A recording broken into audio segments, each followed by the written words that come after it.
யாத்திராகம புஸ்தகம் 20வது அதிகாரம் 2வது வசனம்.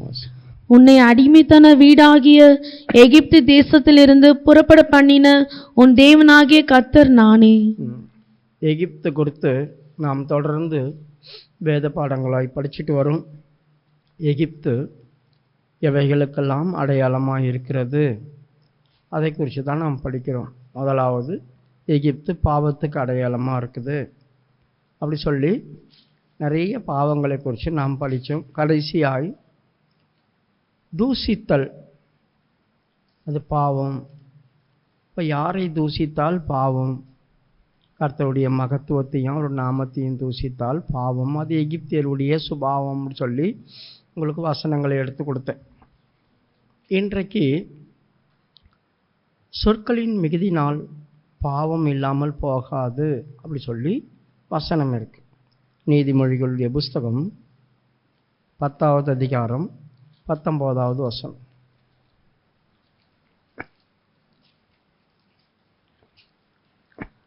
சொற்களின் மிகுதியில் பாவம் இல்லாமல் போகாது, தன் உதடுகளை அடக்குகிறவனோ புத்திமான்.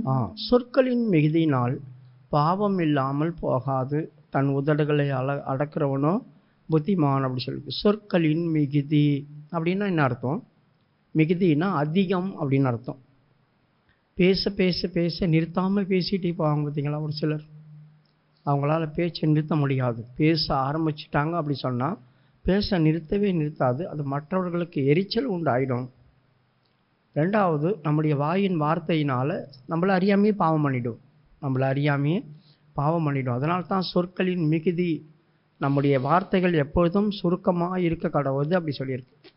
அப்போது எந்த வார்த்தை நம்மளுக்கு பாவமாக மாறிடும்? எந்தெந்த காரியங்கள் நமக்கு பாவமாட்ட போய் ஒரு சாதாரணமாக வீட்டு காரியங்களை பேசுகிறோம், இல்லை ஃப்ரெண்டுங்க பேசிக்கிறாங்க, அந்த மாதிரி எல்லாம் ரொம்ப எவ்வளோ நேரம் பேசுகிறோம், அந்த சொற்கள் மிகுதினால பாவம் வருமா? இதெல்லாம் இயல்பு, அது பேசிக்கலாம். ஆனால் தேவனுடைய வார்த்தைகளை நாம் எப்படி பேசுகிறோம், அதில் தான் நம்மளுக்கு பாவம் வந்துடும். தேவனுக்கு அடுத்த காரியங்களை தான் நம்ம எப்பவுமோ ஆவிக்குரிய காரியத்தில் பாவமாக எடுக்கணும். இப்போ சாதாரணமாக ஒரு ஆள் காலையில் 10 மணிக்கு ஆரம்பித்து 3 மணி வரைக்கும் கூட பேசிகிட்டே இருக்கிறாங்கன்னு வச்சுங்க. அது என்னத்தான் பேசினாலும் இவங்களை பற்றி புறம் பேசி அதை பேசி இதை பேசினா கூட அதை பாவன்றதான லிஸ்ட்டுக்குள்ளே வராது, குற்றத்தில் சேரும். அதெல்லாம் குற்றம். அப்படி பேசுகிறது பாவம்னு வராது, குற்றம் மிகுதியாகிறதுனால தான் அவங்களுக்கு தண்டனை வருது. அப்போ குற்றம் வந்துடும். ஏன்னா இவங்களை பற்றி பேசுகிறதுனால குற்றம் தான் வரும் நம்மளுக்கு. ஆனால் பாவம் அப்படி இல்லை. தெய்வீகமான காரியங்களை நம்ம மாற்றி பேசிட்டாவே பாவம் தான். மூல அறிவில் கர்த்தருடைய வார்த்தையை பேசிட்டாவும் பாவம்தான். நாம் நல்லது பேசுகிறோம்னு நினச்சிட்டு வேற மாதிரி பேசி அதை மற்றவங்களுக்கு உபத்திரத்தை உண்டாக்கிட்டோம் அப்படின்னு நினச்சாலும் அதுவும் பாவமாக மாறும். ரொம்ப ஜாக்கிரதையாக நாம் கர்த்தருடைய வார்த்தைகளை பேசணும். இந்த நாளில் கர்த்தருடைய வார்த்தைகளை எப்படி தான் பேசுகிறாங்க, எப்படி இந்த பாவம் நமக்கு சேருது, இதை பற்றியெல்லாம் சில விஷயங்களை நம்ம கற்றுக்கொள்ளலாம். சொற்களின் மிகுதினால் பாவம் இல்லாமல் போகாது. இப்போது ஆண்டவர் மோசேயை தம்முடைய ஜனங்களை மீட்கும்படி அனுப்புகிறார். போய் பார்வோனோட பேசு. அவன் என்ன சொன்னான்? நான் திக்கு வாயை, என்னால் பேச முடியாது. வாயை உண்டாக்கினவன் நான் அல்லவா, நீ போ, உன் வாயோடு இருந்து நான் பேசுவேன் அப்படி சொல்லி யாத்திராகம புஸ்தகம் 5வது அதிகாரமா 4வது அதிகாரம் 12வது வசனம். ஆதலால் நீ போ, நான் உன் வாயோடே இருந்து நீ பேச வேண்டியதை உனக்கு போதிப்பேன் என்றார். கர்த்தருக்குரிய காரியங்களை நம்ம பேச போகும்போது கர்த்தர் என் வாயில என்ன போடுறாரோ அந்த காரியத்தை மட்டும்தான் நம்ம பேசணுமே தவிர அதுக்கு எக்ஸ்ட்ரா நம்ம பேசிடக்கூடாது. ஒரு வார்த்தைகள் கூட என்ன செய்யக்கூடாது, நம்முடைய வாயிலிருந்து சுயமாக வந்துடக்கூடாது. அதுதான். நீ இப்போ பார்வன் கிட்ட என்ன பேசணுமோ உன் வாயோடு இருந்து நான் தான் பேசுவேன். இப்போ பேசுறது நீ அல்ல. அப்போ நான் என்ன பேசணும், அவனுக்கு என்ன தேவைப்படுது, அவனுக்கு என்ன காரியத்தை சொல்லணுமோ அதோட பேசி முடிச்சுப்பேன் அப்படி சொல்கிறார். அப்படி தான் இவன் என்ன செய்தான், எகிப்துக்கு போனான். அதுக்கப்புறமா ஒரு முறை போய் பேசினான். 2வது முறை இவன் போனான். ஆண்டவர் சொல்கிறாரு, என் ஜனத்தை போய் விடு, நான் அவங்கள்ட்ட போய் சொல்லு அப்படி சொன்னார். இவன் போனான். இவன் போகும்போது என்ன செய்தான், நாங்கள் ஆராதிக்கிறோம் எங்கள் தேவனை, எங்கள் ஜனங்களை நீங்கள் அனுப்பணும் அப்படி சொன்னான். 5வது அதிகாரம் 1-2 வசனம் வாசிங்க. பின்பு யாத்திராகமம் 5:1-2. பின்பு மோசேயும் ஆரோனும் பார்வோனிடத்தில் போய், இஸ்ரவேலின் தேவனாகிய கர்த்தர் வனாந்தரத்திலே எனக்கு பண்டிகை கொண்டாடும்படி என் ஜனங்களை போகவிட வேண்டும் என்று சொல்லுகிறார் என்றார்கள். அதற்கு பார்வோன், நான் இஸ்ரவேலை போகவிட கர்த்தரின் வார்த்தையை கேட்கிறதற்கு அவர் யார்? நான் கர்த்தரை அறியேன், நான் இஸ்ரவேலை போக விடுவதில்லை என்றான். கீழுள்ள வசனம். அப்பொழுது அவர்கள், எபிரெயருடைய தேவன் எங்களை சந்தித்தார், நாங்கள் வனாந்தரத்தில் 3 நாள் பிரயாணமாய் போய் எங்கள் தேவனாகிய கர்த்தருக்கு பலியிடும்படி போகவிட வேண்டும், போகாதிருந்தால் அவர் கொள்ளை நோயும் பட்டயமும் எங்கள் மேல் வர பண்ணுவார் என்றார்கள். இப்போ இவங்க ஆண்டவர் என்ன சொன்னார்? என் ஜனங்களை அவனை வெளியே விடு, நீ போய் அதை சொல்லு அப்படின்னு தான் சொன்னார். இப்போ இவன் எக்ஸ்ட்ரா 2 வார்த்தை சொல்லிட்டான். என்ன வார்த்தை சொன்னான்? எங்கள் மேலே நீ அனுப்பலைன்னா கொள்ள நோயும் பஞ்சத்தையும் எங்கள் மேலே அனுப்புவார். படிமா மறுபடியும் அந்த வசனத்தை. அப்பொழுது அவர்கள், எபிரெயருடைய தேவன் எங்களை சந்தித்தார், நாங்கள் வனாந்தரத்தில் 3 நாள் பிரயாணம் போய் எங்கள் தேவனாகிய கர்த்தருக்கு பலியிடும்படி போகவிட வேண்டும், போகாதிருந்தால் அவர் கொள்ளை நோயும் பட்டயமும் எங்கள் மேல் வர பண்ணுவார் என்றார்கள். கொள்ளை நோயும் பட்டயமும் எங்கள் மேல் வர பண்ணுவேன் இப்படி சொல்லிட்டார். இப்படி பேசுறதுனால பார்வோனுக்கு கோபம் வருது. இந்த 2 வார்த்தையும் அவன் யூஸ் பண்ணாமல் இருந்திருந்தா கண்டிப்பாக பார்வோனுக்கு கோபம் வந்திருக்காது. எங்களை சந்தித்தார், எங்கள் தேவன் எங்களை சந்தித்தார், அவர் எங்களை வனாந்தரத்தில் வர சொன்னார், நாங்கள் போய் ஆராதிக்கணும், எங்களை அனுப்பு அப்படின்னு சொல்லியிருந்தா முடிஞ்சிச்சு. இப்போ என்ன பண்ணுவான்? உங்களுக்கு தான் நஷ்டம் வரப்போகுது, பட்டயம் வரும். அப்படின்னா என்ன அர்த்தம்? வெளியே இருந்து தானே பட்டயம் எப்படி வரும்? வெளியே இருந்த ராஜாக்கள் உங்கள்கிட்ட யுத்தம் பண்ண வருவாங்க. யுத்தம் பண்ண வரும்போது நாங்கள் தான் பாவம் வேலை செய்துட்டு கிடக்குறோம், எங்களை வெட்டுவாங்க, அப்போ உனக்கு நஷ்டம் வரும். இல்லைன்னா கொள்ள நோய் வரும். கொள்ள நோய் வரும்போது எங்களை மட்டுமா பாதிப்பாங்க? எகிப்தியரையும் பாதிக்கும். அது எங்கள் மேலே மட்டும் வராது, எகிப்தியரையும் பாதிக்கும். எகிப்தியில் இருக்கிறவங்க ஜனங்களும் சாவாங்க. அப்போ மற்ற ராஜா எங்களை மட்டும் வெட்ட மாட்டான், உங்களையும் தான் வெட்டுவான். இவன் என்ன சொல்கிறான்? உங்கள் மேலே வராது, எங்கள் மேலே வரும் அப்படி சொல்கிறான். பார்த்தீங்களா? அப்போ இவங்க மேலே வந்தால் எகிப்தியரை மட்டும் விட்டுட்டு இவங்களை தேடி தேடி வெட்டி போவாங்களே யாராவது? யோசித்து பாருங்கள். ஒரு ராஜா சண்டை போட வரான் அப்படின்னா இஸ்ரவேலை மட்டும் தேடி தேடி வெட்டிட்டு மற்றவங்களெல்லாம் விட்டுட்டு போயிடுவானா? அவங்களுக்கும் தானே தண்டனை வரும். இப்போது இந்த ராஜாவுக்கு கோபம் வருது. அப்போ பட்டயமும் கொள்ள நோயும் வருது உங்கள் மேலேன்னா எங்கள் மேலே வராதா? அப்போ எங்களுக்கும் தானே நீ வரணும், என்னை மிரட்டுறியா? அதனால தான் கர்த்தருடைய வார்த்தையை கேட்க அவர் யார்? நான் எதுக்கு போக விடணும் உங்களை அப்படி சொல்கிறான் இல்லையா? அப்போ அவன் தெய்வத்துக்கு பயப்படலையே, அவனுக்கு தெய்வம் நிறைய இருக்குது. 2வது, அவங்கெல்லாம் படிக்கும்போதே என்ன பண்ணுவாங்க? மந்திரவாதங்களை படிப்பாங்க, மேஜிக் பண்ண தெரியும், அவங்களுக்கு எல்லாமே தெரியுமே. யுத்தம் பண்ண தெரியும், யோசிக்க தெரியும். படிப்பாளிங்கெல்லாம் அதிகமாக யார்? எகிப்தியர்கள் தான். அங்கே தான் அதிகமான வைத்தியர்கள் இருந்தாங்க. பயங்கரமான காரியங்கள்லாம் எகிப்தில் தான் அந்த நாட்கள்லேயே வித்தியாசமாக நடத்தினாங்க. அவங்களால எல்லாமே சாதிக்க முடியும். அதனால தான் சகல சாஸ்திரமும் மோசே படித்தான் அப்படி சொல்லியிருக்கு. மோசே சாதாரணமான இல்லை, எகிப்தில் சகல சாஸ்திரம். அப்போ சகல சாஸ்திரமும் கற்றுக்கொள்ள முடியதான திறமைக்கு அங்கே இருக்குது. அவங்க எல்லாமே ஞானிகளாக இருந்தாங்க. அப்படி இருக்கும்போது இவன் பேசும்போது அவங்களுக்கு கோவம் ஒரு ஆள் யோசிப்பாங்கள்ல, எங்களுக்கு கடவுள் இல்லையா? எங்களுக்கு திறமை இல்லையா? நாங்கள் அவங்கள ஜெயிக்க மாட்டோமா? உங்கள் கடவுளை அனுப்பி எங்களெல்லாம் காலி பண்ணிடுவாங்க சேர்த்து. ரொம்ப கோபம் வந்துருச்சு அவனுக்கு. இப்போ இவன் பேசின இந்த வார்த்தை நிமித்தம் என்ன பண்ணிட்டான் ராஜா? இனிமே அவங்க செங்கல் காசுறதுக்கு நீங்கள் வைக்கோலும் தாளடிகளும் தரீங்கள, விறகலாம் அதெல்லாம் இனிமேல் கொடுக்காதீங்க. அவங்க சோம்பலாக இருக்கிறாங்க, அதனால தான் நான் போய் கடவுளை ஆராதிக்கணும் அது இதுன்னு சொல்கிறாங்க. அதனால் நீங்கள் என்ன பண்ணுங்கள்? எதுவுமே கொடுக்காதீங்க, அவங்கள போய் தேடி எடுத்துக்கிட்டோம். அவங்கள போய் தேடி எடுத்துக்கிட்டோம், ஒன்றையும் கொடுக்காது. ஆனால் கணக்குப்படி எவ்வளோ ஒரு நாளைக்கு அவங்க செங்கல் சுட்டு கொடுத்துருந்தாங்களோ அதே மாதிரி எண்ணிக்கையின்படி வரணும், அதில் ஒன்று கூட குறையக்கூடாது, விடாதீங்க அப்படி சொல்லி ஆலோட்டிகளை பவர் பண்ணிட்டான். வேலை ஆலோட்டிகள் எப்படி இருந்தாங்க? வேலை செய்யுங்கப்பா, ஏன்பா உட்காந்துக்கிறீங்க, என்னப்பா பண்ணுறீங்க, ஏன்பா பேசிட்டு இருக்கிறீங்க, இப்படி தான் சொல்லுவாங்க. ஆனால் இப்போது ஆலோட்டிகளை பவர் பண்ணிட்டாங்க. ஆலோட்டிகளை கூப்பிட்டு சும்மா இருக்கக்கூடாதுங்க அவங்கள, நீங்கள் அப்படி சொன்னோடனே அவங்களுக்கு அதிகாரம் அதிகமாகிடுச்சு. இப்போ யாராவது அவங்க ஒரு ஆளை எகிப்தியரை கொண்டுட்டா கூட அவங்கள கேட்க முடியாது, அவங்கள கேட்க மாட்டேன். ஏன்னா பார்வோன் அதிகாரத்தை கொடுத்துட்டான். அதுக்கு முன்னே அப்படி இல்லையே, எதுக்குடா அவனை போட்டு அடிச்ச? அவன் இருந்தால் வேலை செய்வான், நீ அவனை பார்த்துக்க தான் செய்யணுமே தவிர அடிக்கக்கூடாது அந்த இடத்துல இருந்தவங்கள. இப்போ இவங்க பேசின பேச்சு நிமித்தம் என்ன நடந்துச்சு? ஜாஸ்தியாகுது, பிரச்சனை ஜாஸ்தியாகுது. படிமா அந்த வசனத்தை. பார்வோன் ஆளோட்டிகளை பார்த்து, அவர்கள் முன் செய்து கொடுத்த கணக்கின்படியே செங்கல் செய்யும்படி சொல்லுங்கள், அதிலே நீங்கள் ஒன்றும் குறைக்க வேண்டாம். அவர்கள் சோம்பலாய் இருக்கிறார்கள், அதனால் நாங்கள் போய் எங்கள் தேவனுக்கு பலியிடுவோம் என்று கூக்குரல் இடுகிறார்கள். அந்த மனிதர் மேல் முன்னிலும் அதிக வேலையை சுமத்துங்கள். இப்போ அவங்களுக்கு பவர் ஜாஸ்தியாவது பாருங்க. நீங்க இறக்கம் பாராட்டி விட்டு இருந்தீங்களே, எப்படின்னா பேசிட்டு போட்டோம், வேலை செய்யலாம் கண்டுக்காதீங்க, அவங்க நம்மளுக்கு தேவை அப்படி சொல்லித்தானே இருந்தாங்க. இப்போ அவன் என்ன சொல்றான், முன்னால எவ்வளவு செய்தாங்களோ அதை விட ஜாஸ்தியாகும், கஷ்டப்படுத்துங்க அப்படி சொல்றான். இப்போ ராஜா இவங்களுக்கு பவர் கொடுக்குறான், அதிகாரம் கொடுக்குறான். இப்போ இவங்க என்ன பண்ணுவாங்க, ஏற்கனவே ஒரு சிலர் இவன் பேச்சை மதிக்க மாட்டாங்களா, ஆளோட்டிங்க பேச்சை மதிக்க மாட்டாங்களே, வாயா நாங்கள் எவ்வளோ வேலை செய்திருக்கிறோம், எங்களுக்கு தானே தெரியும் கஷ்டம், அப்படிலாம் பேசியிருப்பாங்களே எதிர்த்து. அப்படிப்பட்ட ஆளுங்கள்லாம் அவனுங்க பழி வாங்க ஆரம்பிப்பாங்களே. நம்மளுக்கு அதிகாரம் கூடுது, நம்மளுடைய ஸ்தானம் உயர்த்தப்படுது, நம்ம மேலே வரோம் அப்படின்னாக்கா பவர்ஃபுல்லாகும்.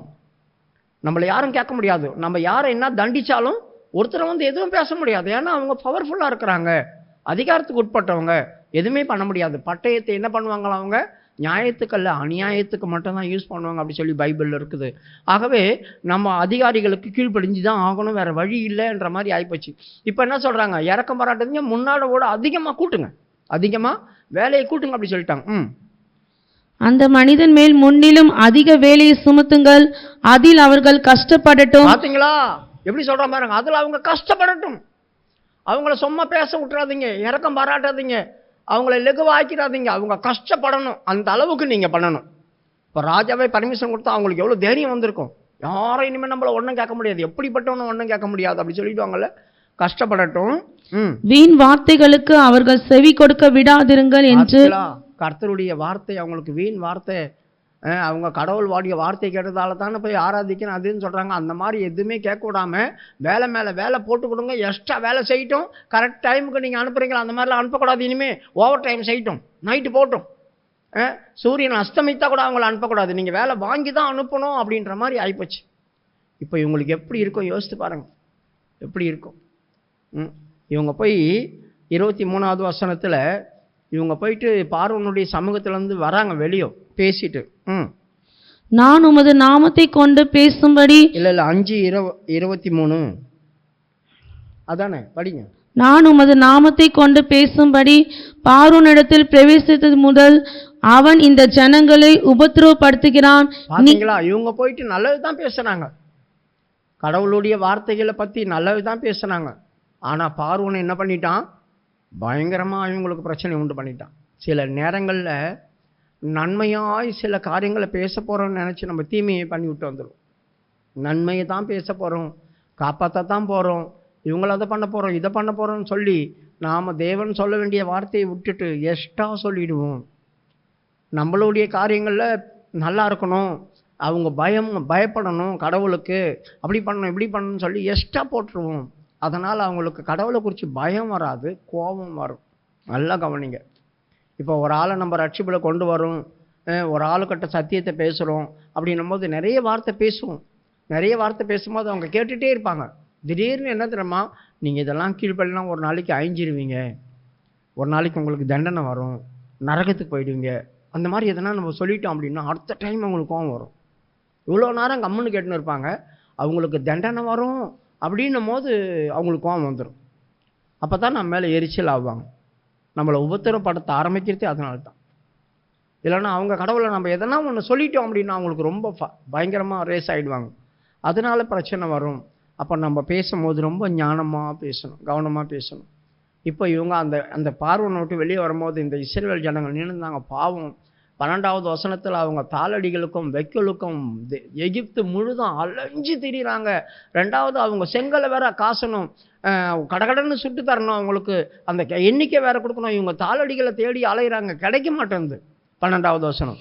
அப்பொழுது வைக்கோலுக்கு பதிலாக தாளடிகளை சேர்க்கும்படி ஜனங்கள் எகிப்து தேசம் எங்கும் சிதறி போனார்கள். பாருங்க, எகிப்து தேசம் எங்க, நீ வேலை செய், நான் போய் தேடி எடுத்துன்னு வரேன் அப்படி சொல்லி பிள்ளைங்களை வேலை செஞ்சு, மனைவியில வேலை செஞ்சு, புருஷன்மார் தேடுறாங்க, மனைவிமார் தேடுறாங்க, 2 பேர் வேலை செய்யுங்க, நாங்கள் போய் தேடுறோம், ஐயோ செய்து கொடுத்தாவணுமே, என்ன பண்ணுறது, உங்களுக்கு இளைப்பாறுதலே இல்லாமல் போயிடுச்சு. அதனால தான் முன்னில் இருந்ததோட கஷ்டப்படுத்துங்க, அவனை 2 மடங்கு வேலை கொடுங்க அப்படி சொல்லிட்டாங்க. அப்போ எப்படி இருக்கும் யோசித்து பாருங்க, சாப்பிட கூட நேரம் இருக்காது அவங்களுக்கு. சாப்பிடக்கூட நேரம் இல்லாமல் ஆக்கி விட்டுட்டாங்க. இப்போ 20வது வசனத்தில் ஜனங்களுக்கு ரொம்ப கோபம் வருது. இஸ்ரவேல் ஜனங்கள் கோபம் வருது. மோசேக்கும் ஆரோனுக்கும் விரோதமாக அவங்க பேச ஆரம்பிச்சிட்டாங்க. ஏண்டா பார்வோன் கையில் பட்டயத்தை கையில் கொடுத்துட்டீங்க, நீங்கள் நாங்கள் நல்லா இருந்தோம், நீங்கள் போய் எங்களை காப்பாற்றுறன்னு பேசுகிற பேச்சுக்கு இப்போ அவன் எங்களை எப்படி கஷ்டப்படுத்துகிறான் பாரு அப்படி சொல்கிறாங்க. 20வது வசனம். அவர்கள் பார்வோனுடைய சமூகத்தை விட்டு புறப்படுகையில் வழியிலே நின்ற மோசேக்கும் ஆரோனுக்கும் எதிர்ப்பட்டு அவர்களை நோக்கி, நீங்கள் பார்வோனின் கண்களுக்கு முன்பாகவும் அவருடைய ஊழியக்காரின் கண்களுக்கு முன்பாகவும் எங்கள் வாசனையை கெடுத்து எங்களை கொல்லும்படி அவர்கள் கையிலே பட்டயத்தை கொடுத்தது நிமித்தம். வாசனையை கெடுத்தார்கள் அப்படி சொல்றாங்கல்ல. என்ன வாசனையை கெடுத்தாங்க? வாசனை அப்படி சொன்னா சாட்சி. இந்த இஸ்ரவேல் ஜனங்கள் இருக்கிறதுனால தான் நம்மளுக்கு இவ்வளோ வேலை நடக்குது. இந்த எகிப்து முழுவதும் இவ்வளோ அழகாக மாறிட்டு வர்றதுக்கு காரணம் யாரு? இந்த அடிமைகள் தான். அவங்கள நம்ம ஒன்றும் பண்ணக்கூடாது, அவங்களுக்கு எல்லாம் செய்யணும் அப்படி சொல்லி அவங்கள பத்திரம் பண்ணி வச்சுருந்தாங்க. ஆனால் இப்போ என்ன நடந்துச்சு? எங்கள் கடவுள்கிட்ட போகணும், இல்லைன்னா உங்களையும் எங்களையும் கொண்டுடுவேன் அப்படி சொன்னால் என்ன ஆகும்?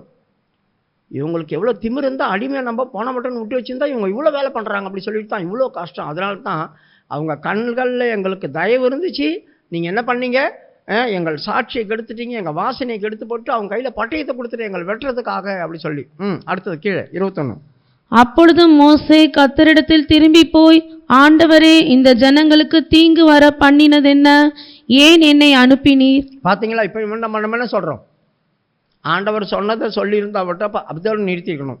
அதை விட்டுட்டு இப்போ ஆண்டவரே இந்த ஜனங்களுக்கு நீ தான் தீங்கு வர பண்ணிட்டேன்னு ஆண்டவர் மேலே படியப்பட்டு சொற்களின் மிகுதினால பாவம் இல்லாமல் போகாது அப்படி சொல்கிறாங்களே. இதுதான் ஆண்டவரே, நான் பேசக்கூடாத வார்த்தையை பேசிட்டேன், அதனால் இந்த ஜனங்க கஷ்டப்படுறாங்க அப்படின்னு சொல்ல. பார்த்தீங்களா? அவன் கடவுள் மேலேயே பழிய போட்டான்.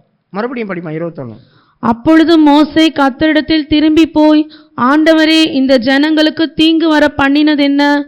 ஏன் என்னை அனுப்பினீர்? கீழே, நான் உமது நாமத்தை கொண்டு பேசும்படி பார்வோனிடத்தில் பிரவேசித்தது முதல் அவன் இந்த ஜனங்களை உபத்திரவப்படுத்துகிறான், நீர் உம்முடைய ஜனங்களை விடுதலையாக்கவில்லையே என்றான். பார்த்தீங்களா?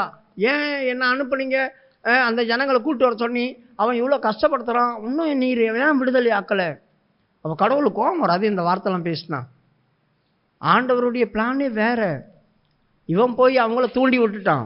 கடைசியில் நீ ஏன் இப்படி பண்ணிட்ட, என்னை ஏன் அனுப்புன, அவங்க ஒழுங்காக இருந்தாங்களே அப்படி சொல்கிறான். பார்த்தீங்களா? அதான் தேவனுக்கு அடுத்த காரியங்களை நம்ம பேசும்போது, நம்ம ஏதாவது பேசி நம்முடைய பேச்சினால் பிரச்சனை வரும்போது நாம் கடவுளையே பழி போடுவோம், கடவுள்கிட்டே பழி போட்டுருவோம். இப்போ என்ன பண்ணுறது? இதான் எகிப்தின் பாவம். ஆகவே சொற்களின் மிகுதினால் பாவம் இல்லாமல் போகாது. அப்போ நாம் சரியாய் பேசணும். கர்த்தருடைய வார்த்தைகளை ஜனங்கிட்ட பேசினாலும் சரி, ஒரு அதிகாரிகிட்ட பேசினாலும் சரி, நாம் சரியாய் பேசணும். 2 பேதுருடைய புஸ்தகம் 2வது அதிகாரம் 5வது வசனத்தை வாசிங்க. பூர்வ உலகத்தையும் தப்பவிடாமல் நீதியை பிரசங்கித்தவனாகிய நோவா முதலான 8 பேரை காப்பாற்றி அவபக்தி உள்ளவர்கள் நிறைந்த உலகத்தின் மேல் ஜலப்பிரயாத்தை வரப்பண்ணி. நோவா என்ன பேசினா? நீதியை தான் பிரசங்கித்தான். கர்த்தருடைய கிரியை வெளிப்படுத்தினான். எப்பா தப்பிச்சுக்குங்க, ஏதோ ஒரு காரியம் நடக்க போகுது, தப்பிச்சுக்குங்க, ஏதோ ஒரு அழிவு வரப்போகுது, தப்பிச்சுக்குங்க. அதாங்க நீதி. நோவா இருந்த நாட்களில் ஜனங்கள் எல்லாம் அக்கிரமத்தில் விழுந்து கிடந்தாங்க. நோவா இருந்த காலத்தில் நோவா மட்டும்தான் உத்தமனாக இருந்தான் அப்படி சொல்லியிருக்குது. மற்ற அத்தனை பேருமே பாவிகளாக இருந்தாங்க. அப்போ இவங்களுக்கு போய் உங்களுக்கெல்லாம் நியாய தீர்ப்பு வரப்போகுது, நீங்களாம் அழிஞ்சு நாசமாக போகிறீங்க, அது பண்ண போகிறீங்க, இது பண்ண போகிறீங்க அப்படின்னு அவன் பிரசங்கம் பண்ணதான் இங்கே சொல்லவே இல்லை. நீதியை பிரசங்கம் பண்ணினான், கர்த்தருடைய அழிவு. அப்போ இந்த நாட்களில் ஜனங்களுக்கு நாம் பேசக்கூடியதான காரியம் என்ன? அவர்கள் அறியாமலே அவர்கள் பாவத்தில் இருப்பாங்க, பாவ சந்தோஷத்தில் இருப்பாங்க. கர்த்தருடைய கிரியை வெளிப்படும் போது நாம் எப்படி தப்பிக்கிறது? யோசித்து பாருங்க. இந்த மாதிரி இருந்தால் நம்ம தப்பிக்க முடியுமா? நமக்குள்ள சில மாற்றங்கள் வரணும், நமக்குள்ள சில சேஞ்சு வரணும். இல்லைன்னா நம்ம தப்பி பிழைக்க முடியாது, யாருமே தப்பிக்க முடியாது. பாருங்க, 8 பேரை ஆண்டவர் காப்பாற்றி மிச்ச பேர் எல்லாம் காலி பண்ணிட்டாரு. அப்போ நோவாவை ஏன் கொண்டு வந்து பேதுரு இந்த மாதிரி ஒரு காரியத்தை சொல்கிறான்? நோவா நீதியை பிரசங்கம் பண்ணினான். அப்போ இப்போ இருக்கிற காரியங்கள் என்ன தான் பிரசங்கம் பண்ணுறாங்க, ஜனங்களுக்கு என்ன தான் போதிச்சு தராங்க? 1வது வசனத்தை வாசிங்க. 2:1. கள்ள தீர்க்கதரிசிகளும் ஜனங்களுக்குள்ளே இருந்தார்கள். போதும். முதலாவது கள்ள தீர்க்கதரிசிகள் ஜனங்களுக்குள்ள இருக்கிறாங்க. கள்ள தீர்க்கதரிசிகள் அப்படி சொன்னா என்ன பாருங்க. அந்த ஆகாப்பும் யோசபாத்தும் ஒரு இடத்துல ராம்சேஸை போயிட்டு நம்ம காலி பண்ணணும், நம்ம காலி பண்ணி அதை பிடிக்கலாம் வரியா அப்படி சொல்லி விட்டு 2 பேரும் போகிறாங்களே. அப்போது 400 பேர் வாயில் ஒரு பொய்யின் ஆவி வந்து கள்ள தீர்க்கதரிசனம் சொன்னாங்க பார்த்தீங்களா? போங்க, ராம்சேஸை கர்த்தர் உனக்கு தருவார், நீ ஜெயிச்சிடுவ. ஒரு கம்பி எடுத்து ஒருத்தன் ஆக்ஷனோட பண்ணி தரான், முட்டி இந்த மாதிரி நீ அவங்கள முட்டி தள்ளிடுவே, அவங்களெல்லாம் நீ காலி பண்ணிவிடுவ, அதை பண்ணிவிடுவ, இதை பண்ணிவிடுவ அப்படி சொல்கிறான். யோசித்து பாருங்கள். இந்த நாட்களில் நாம் சரியில்லைன்னா ஆகாப்பு சரியில்லை, ஆகாப் சரியில்லை, கர்த்தரை பிளான் போட்டு அவனை கொள்றதுக்கு பார்க்குறாரு. இப்போ ஒருத்தன் சொல்கிறான், இல்லை இல்லை உனக்கு தான் ஜெயம் கிடைக்க போகுது, கர்த்தர் சொல்கிறார், கர்த்தர் சொல்கிறார் அப்படி சொல்கிறான். யோசித்து பாருங்கள் எப்படி இருக்கும். அப்போது நாம் சரியில்லாது இருக்கிறோம் அப்படின்னா நம்முடைய ஜீவியத்தை மாத்திரத்துக்கு தான் பிரசங்கம் பண்ணணும். ஏய் ஜாக்கிரதையாக இரு, கர்த்தர் உனக்கு அகேன்ஸ்டாக இருக்கிறாரு, நீ இப்படி செய்யாதே அப்படி மீகா வந்து சொல்கிறான். நீ அங்கே போனீன்னா நீ செத்துருவ, இஸ்ரவேலில் மேய்ப்பனில்லாத ஆடுகளை நான் பார்க்குறேன் அப்படி சொல்லிட்டான். அவன் வந்து அவன் கர்த்தருடைய வார்த்தையை அப்படியே சொல்லிட்டு போயிட்டான். அவனை பிடிச்சி ஜெயிலில் போட்டாங்க. யாராவது ஒருத்தங்க வந்து உங்களை எப்பா நீங்கள் இப்படி சரியில்லாத இருக்கிறீங்க, கர்த்தர் உங்களை சரிப்படுத்திடுவார், பார்த்துக்கோ, அங்கே போனால் எதனா ஒரு பிரச்சனை வரும், நீங்கள் அப்படி செய்யாதீங்கன்னா ஜனங்களுக்கு எவ்வளோ கோபம் வரும். நாங்கள் என்ன தப்பு பண்ணுறோம்? நாங்கள் எல்லாத்திலையும் கரெக்டாக தானே இருக்கிறோம், நீங்கள் என்ன அப்படி பேசுகிறீங்க, எங்களுக்கு நான் தண்டனை வந்துடுமா, எங்களை கர்த்தர் அடிச்சிட்டு வரா, அது பண்ணிட்டு வரா, இதை பண்ணிட்டு வரா அப்படி சொல்லி கோபம் வரும். அதனால் நம்ம என்ன பண்ணுவோம், ஜனங்களுக்கு பயந்து இல்லை நீங்கள் போங்க உங்களுக்கு கர்த்தர் கொடுப்பாரு, நீ செய்யுங்க கர்த்தர் உங்கள் கூட இருப்பார். அப்போ அப்படி சொல்லும் போது தான் நம்மளுக்கு வந்து ரொம்ப சந்தோஷமாக இருக்கும், இல்லைன்னா சந்தோஷமாக இருக்காது. நான் இந்த நத்தம் அப்படி சொல்லி ஒரு ஏரியாவில் இருக்கும்போது அங்கே ஒரு எய்ட்ஸ் வியாதிக்காரன் தான் குட்டி அப்படி சொல்லிட்டு சிஎஸ்சி ஆளுக்கு, அவங்க அப்பா அம்மாலாம் டீச்சருங்க. அப்போ அவங்க அம்மா வந்து இந்த கொல்லிமலையில் போயிட்டு என் பையன் வந்து அந்த மூல வியாதிக்காக ஏதோ மருந்து வாங்கி சாப்பிட்டான், அதுலேருந்து ரத்தமாக போயிட்டுக்குது, நீங்கள் வந்து ஜோம் பண்ணுங்கன்னு என்ன ஒரு நாள் மத்தியானம் கூப்பிட்டாங்க. சனிக்கிழமை மத்தியானமோ வெள்ளிக்கிழமை மத்தியானமோ தெரியல, எப்பயும் ஒரு மத்தியானம் கூப்பிட்டாங்க. நான் என்ன சொல்கிறேன், சரி போங்க நான் வரேன் அப்படி சொல்லி ஜோம் பண்ணேன். அப்போது ரொம்ப கம்மி அந்த ஜனங்க அங்கே. நான் ஜோம் பண்ணிட்டு இருக்கும்போது கர்த்தர் எனக்கு ஒரு வார்த்தை கொடுத்தார். என்ன வார்த்தை? எசேக்கியா கிட்ட போய் ஏசையா சொன்ன பார்த்தியா, நீ பிழைக்க மாட்டாய், மரித்து போவாய், நீ போய் சொல்ல அவன் பிழைக்க மாட்டான் மரித்து போவான் அப்படி சொல்லி அந்த வசனம் கொடுத்தார் எனக்கு. ஒரு உடம்பு முடியாத ஒரு ஆள் அவர்கிட்ட போய் நீ பிழைக்க மாட்டாய் செத்து போயிடனாக்கா இன்னும் அவன் யோசித்து பாருங்கள், அதை சொல்கிறதுக்கு நீ வந்தியா அப்படி சொல்லி கேட்பாங்க, நம்மளை துரத்தி விட்டுருவாங்க. ஆனால் கர்த்தர் எனக்கு இந்த வசனம் தான் கொடுக்குறாரு. திருப்பி திருப்பி நான் ஜெபம் பண்ணால் இந்த வசனம் தான் வந்துச்சு. என்ன பண்ணுறதுன்னு தெரியல. நான் போய் பார்த்தா அவன் எலும்பும் தோலுமாக இருக்கிறான். இங்கெல்லாம் சல்லிக்கட்டி மாதிரி இப்படி பெருசாக வந்திருக்குது. நீ பெட்லேயே மோசம்லாம் பார்த்து தண்ணி குடித்தா கூட ஹாஸ்பிட்டல்லேருந்து அமுச்சிட்டாங்க. மதுரை மீனாட்சி ஹாஸ்பிட்டல் இருக்குல்ல, அதுலேருந்து அமுச்சிட்டாங்க. வீட்டுக்கு அமுச்சு கொண்டு போயிடுங்க, செத்து போயிடும், பழைக்க மாட்டான்னு. அப்போ தான் என்னை வந்து கூப்பிட்டாங்க. அப்போ நான் என்ன பண்ணுறதுன்னு தெரியல. போய் பார்த்தா ஒரு மாதிரியாக இருக்கிறான் அவன். 30 வயசோ 31 வயசு தான் அவனுக்கு, கல்யாணம் ஆகல. அப்போ நான் அவனுக்கு ஜெபம் பண்ணிட்டேப்பா, நான் மனுஷன்தான், நான் உனக்கு ஜெபம் பண்ண வரும்போது கர்த்தர் என்கிட்ட இப்படி பேசினார், நீ பிழைக்க மாட்டே செத்துருவே அப்படின்னு என்கிட்ட சொல்ல சொன்னார். நீ பிழைக்க மாட்டே செத்துருவே. ஆனால் இந்த வார்த்தையை சொன்னது ஒரு ராஜா கிட்ட. அவன் சோர் பக்கமாய் திரும்பி, ஆண்டவரே நான் உமக்கு முன்பாக நன்மை செய்தேன் என்று நினைத்தருளும். நீ நன்மை செய்தியோ எந்த செய்தியோ தெரியாது, நீ சிஎஸ்சிக்காரன் தான், அதனால் நீ ஒரு காரியத்துக்காக ஜெபம் பண்ணு. ஆண்டவரே நான் செய்த பாவத்தை தயவு செய்து மன்னிங்க, எனக்கு ஏன் ஜீவனை கூட்டி கொடுத்து கொஞ்ச நாள் கூட வைக்கக்கூடாது உமக்கு சாட்சியா, நான் இந்த வாலிப வயசில் சாவணுமா, நான் இந்த வாலிப வயசில் சாவணுமா நீ கேட்டு அழு. அந்த ராஜா அழுதான். உடனே ஆண்டவர் சொல்கிறாரு, அவன் கண்ணீரை கண்டாயா அப்படி சொல்லி கேட்டார். 15 வருஷம் கூட்டி தரேன்னு சொன்னார். அவன் அழுதான், அவன் கண்ணீரை பார்த்தார். உன்னை சாவ போகிறேன்னு டாக்டர்களும் சொல்லிட்டாங்க, அதனால தான் வீட்டுக்கு கொண்டு வந்துட்டாங்க. இப்போ கடவுளை என்கிட்ட அப்படி தான் சொல்கிறார், முடிஞ்சா நீ எதனா ஒரு பண்ணு, நான் ஜெபம் பண்ணுறேன், நான் மனுஷன் தான், நான் ஜெபம் பண்ணுறதுனால நீ பிழைக்க போகிறது கிடையாது. ஆனால் கர்த்தர் அப்படி சொல்கிறார், நீ கடவுள்கிட்ட போராடு, ஒரு வேளை கர்த்தர் இறங்கினா எனக்கு தெரியாது அப்படி சொல்லி நான் ஜெபம் பண்ணிட்டு வந்துட்டேன். அதுக்கப்புறம் கழுகுமலைன்னு ஒரு இடத்துல எங்களுக்கு கன்வென்ஷன் நடந்துச்சு. 4 நாள் அங்கே போயிட்டேன். ஜெபம் பண்ணி அடுத்த நாள் நினைக்கிறேன் திங்கக்கிழமையா புதன்கிழமையா இன்னொன்று அடிச்சு வேலைக்கிழமை அங்கே போயிட்டேன்.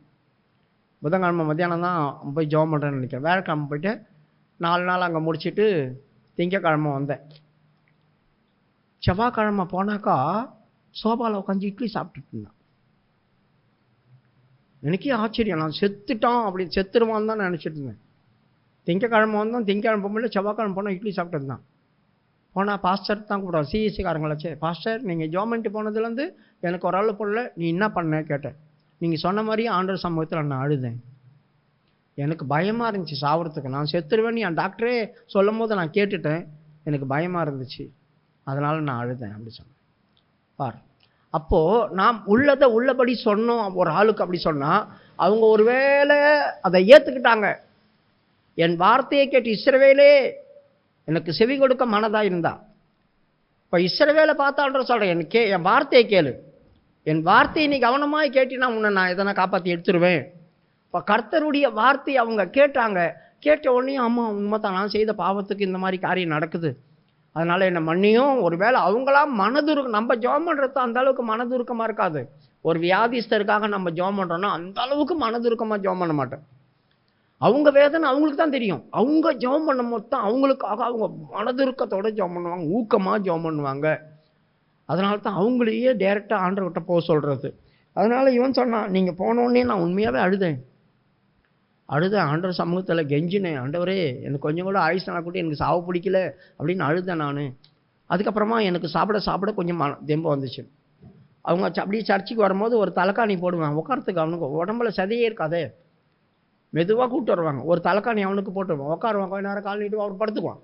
கடைசியில் ஜெபம் பண்ணி சாப்பாட்டை கூட தேறிக்கிட்டோம். 1 வருஷம் கழிச்சு நான் அங்கேருந்து மாறி போயிட்டு 1 வருஷம் கழிச்சு நான் அங்கே போகும்போது என்ஃபீல்டில் வராரு, இன்சைடு பண்ணிவிட்டு டர்ன்னு வந்து நிறுத்துறாரு.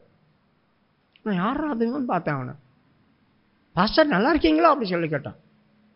யார் நீங்கள் அப்படி சொல்லி கேட்டான். நான் தான் குட்டி அப்படி சொன்னான். எனக்கு ஒன்றும் கல்யாணம் ஆகலை, பொண்ணு எதனா இருந்தால் சொல்லுங்க அப்படின்னா. எனக்கே ஆச்சரியமாக இருக்கும். கொஞ்சமாக தெரியும், மொதல் எலும்பந்தோளமாக இருந்ததுனால தெரியல, கொஞ்சம் செதை பிடிச்சி 1 வருஷத்துக்கு அப்புறமா மாறிடு. யோசித்து பாருங்கள், நாம் ஏதாவது ஒரு காரியத்தை செய்கிறோம் அப்படின்னாக்கா கர்த்தருடைய வார்த்தை என்ன சொன்னாரோ அதை மட்டும்தான் நம்ம சொல்லணுமே தவிர அங்கே போயிட்டு ஐயோ கர்த்தர் அவன் செத்துருவான்னு சொன்னால் அவனே பாவம் வியாதி பிடிச்சி கிடக்கிறான், ஒன்றும் கவலைப்படாத கர்த்தர் உன்னை சுகமாக்குவார், அப்பயே செத்துருவான்.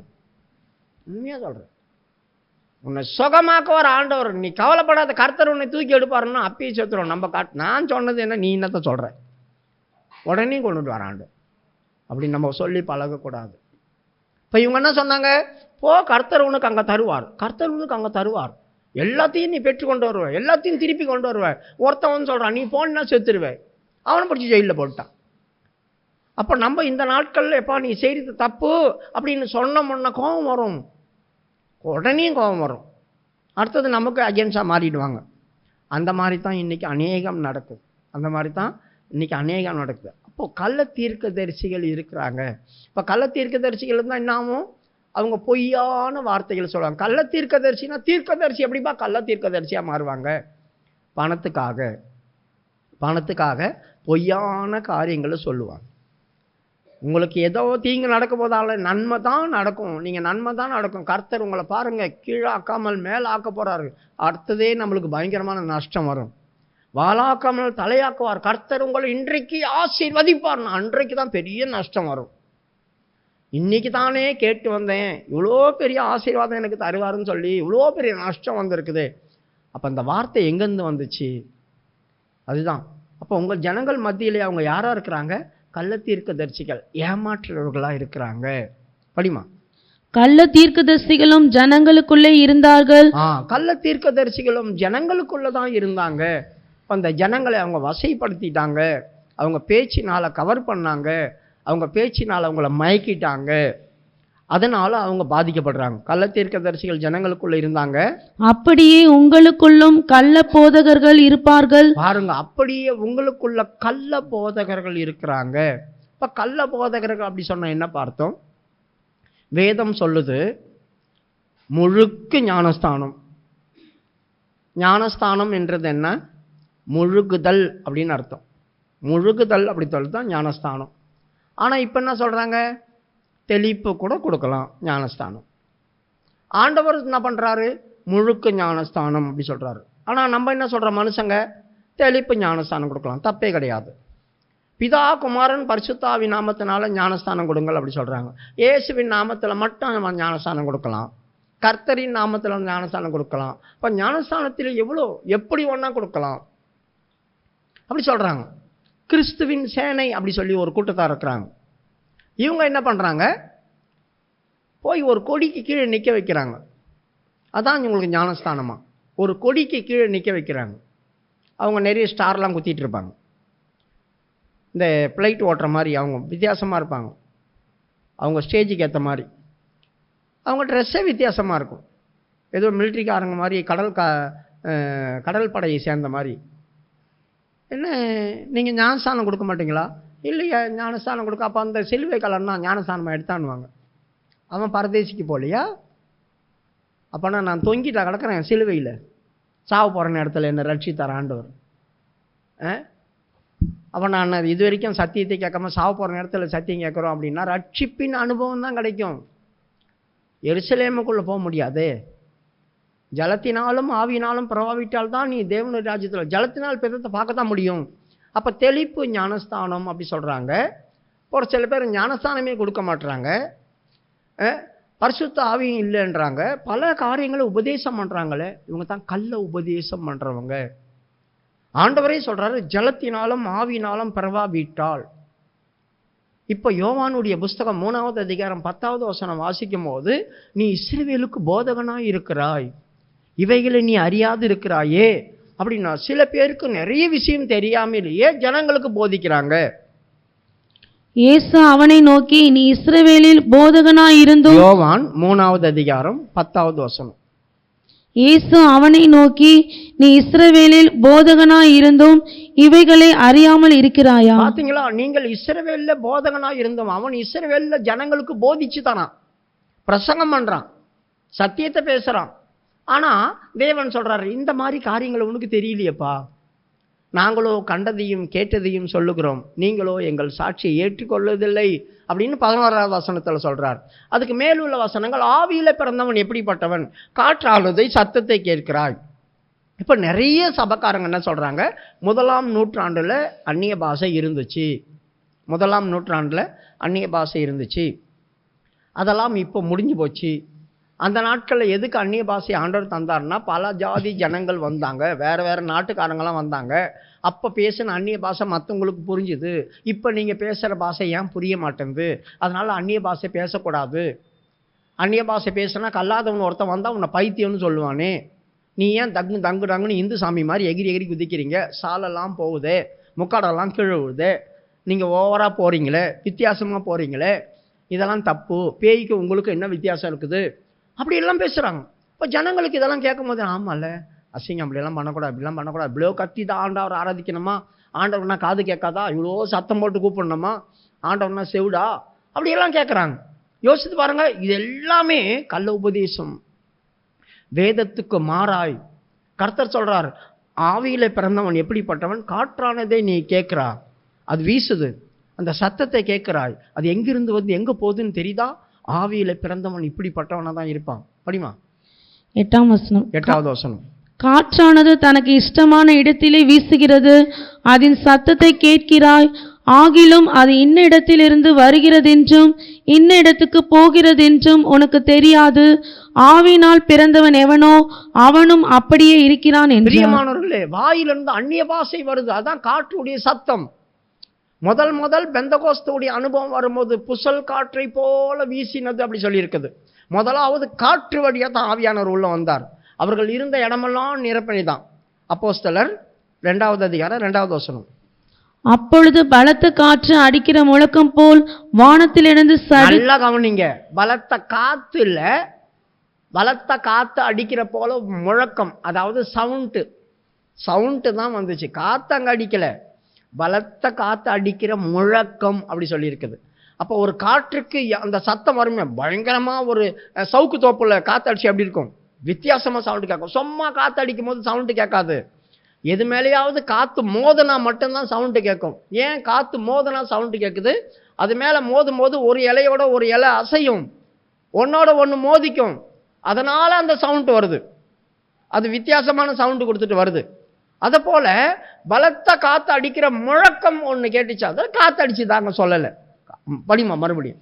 அப்பொழுது பலத்த காற்று அடிக்கிற முழக்கம் போல வானத்திலிருந்து சடிதியாய் ஒரு முழக்கம் உண்டாகி, ஆவியானவர் காற்றை போலதான் ஒரு முழக்கத்தின் சத்தத்தை கொடுத்தார். காத்தடிக்கிறது போல மற்றவங்களுக்கு தெரிஞ்சிருக்கலாம், ஆனா அவங்களுக்கு மட்டும்தான் தெரியும். அந்த வீடு முழுவதும் வந்து அமர்ந்தது, ஒவ்வொருத்தர் மேலும் வந்து அமர்ந்தது.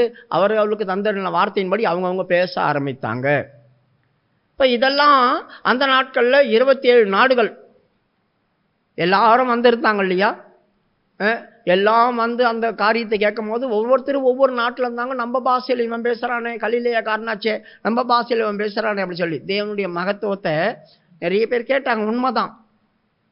ஆனால் பிற்காலத்தில் வரும்போது அந்நிய பாஷை பேசுகிறவன் தேவனோட ரகசியம் பேசுகிறான், ஒரு மனுஷனுக்கு அது புரியாது அப்படின்னு பவுல் சொல்லிட்டான். 14:2 1 கொரிந்தியர் 14:2. ஏனெனில் அந்நிய பாஷையில் பேசுகிறவன் ஆவியினாலே ரகசியங்களை பேசினாலும் அவன் பேசுகிறதை ஒருவனும் அறியாதிருக்கிறபடியினாலே அவன் மனுஷனிடத்தில் பேசாமல் தேவனிடத்தில் பேசுகிறான். நல்ல கவனிங்க. இப்போ முதல் ஆண்டவர் அதை பண்ணது எதுக்கு அப்படின்னா, தேவனுடைய மகத்துவத்தை மற்றவங்க புரிஞ்சுக்கணும். முத ஜனங்க உள்ள வர்றதுக்காக பண்ணார். உண்மைதான். அதே ரெகுலரா கிடையாது. ஆவிக்குரியதான பகுத்தறிவு வரத்தை நம்ம பெற்றோம்னாக்கா, வியாக்கியானம் பண்ற வரம் பெற்றோம்னாக்கா, யாராவது அந்நிய பாஷை பேசினா நம்மளுக்கு புரியும். அது ஒரு வரம். அது வரத்தை நம்ம வாங்கணும். அப்படி வாங்கிட்டா புரியும். ஆனா அந்நிய பாஷை எதற்காக?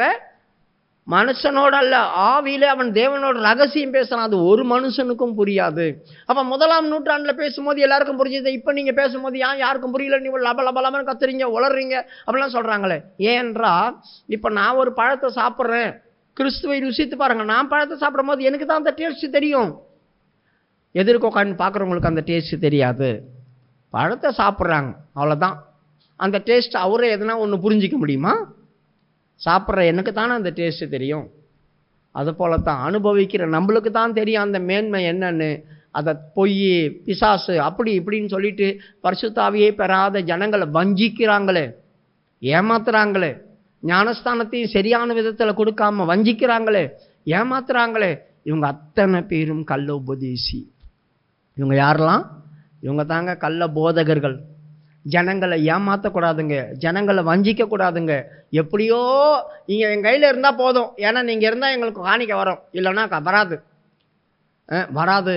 அதனால் என்ன பண்ணுறாங்க? ஜனங்களை தக்கு வைக்கிறதுக்காக அவங்க செய்கிற குற்றங்களை மறைக்கிறாங்க, அவங்க செய்கிற தப்புகளை மறைக்கிறாங்க.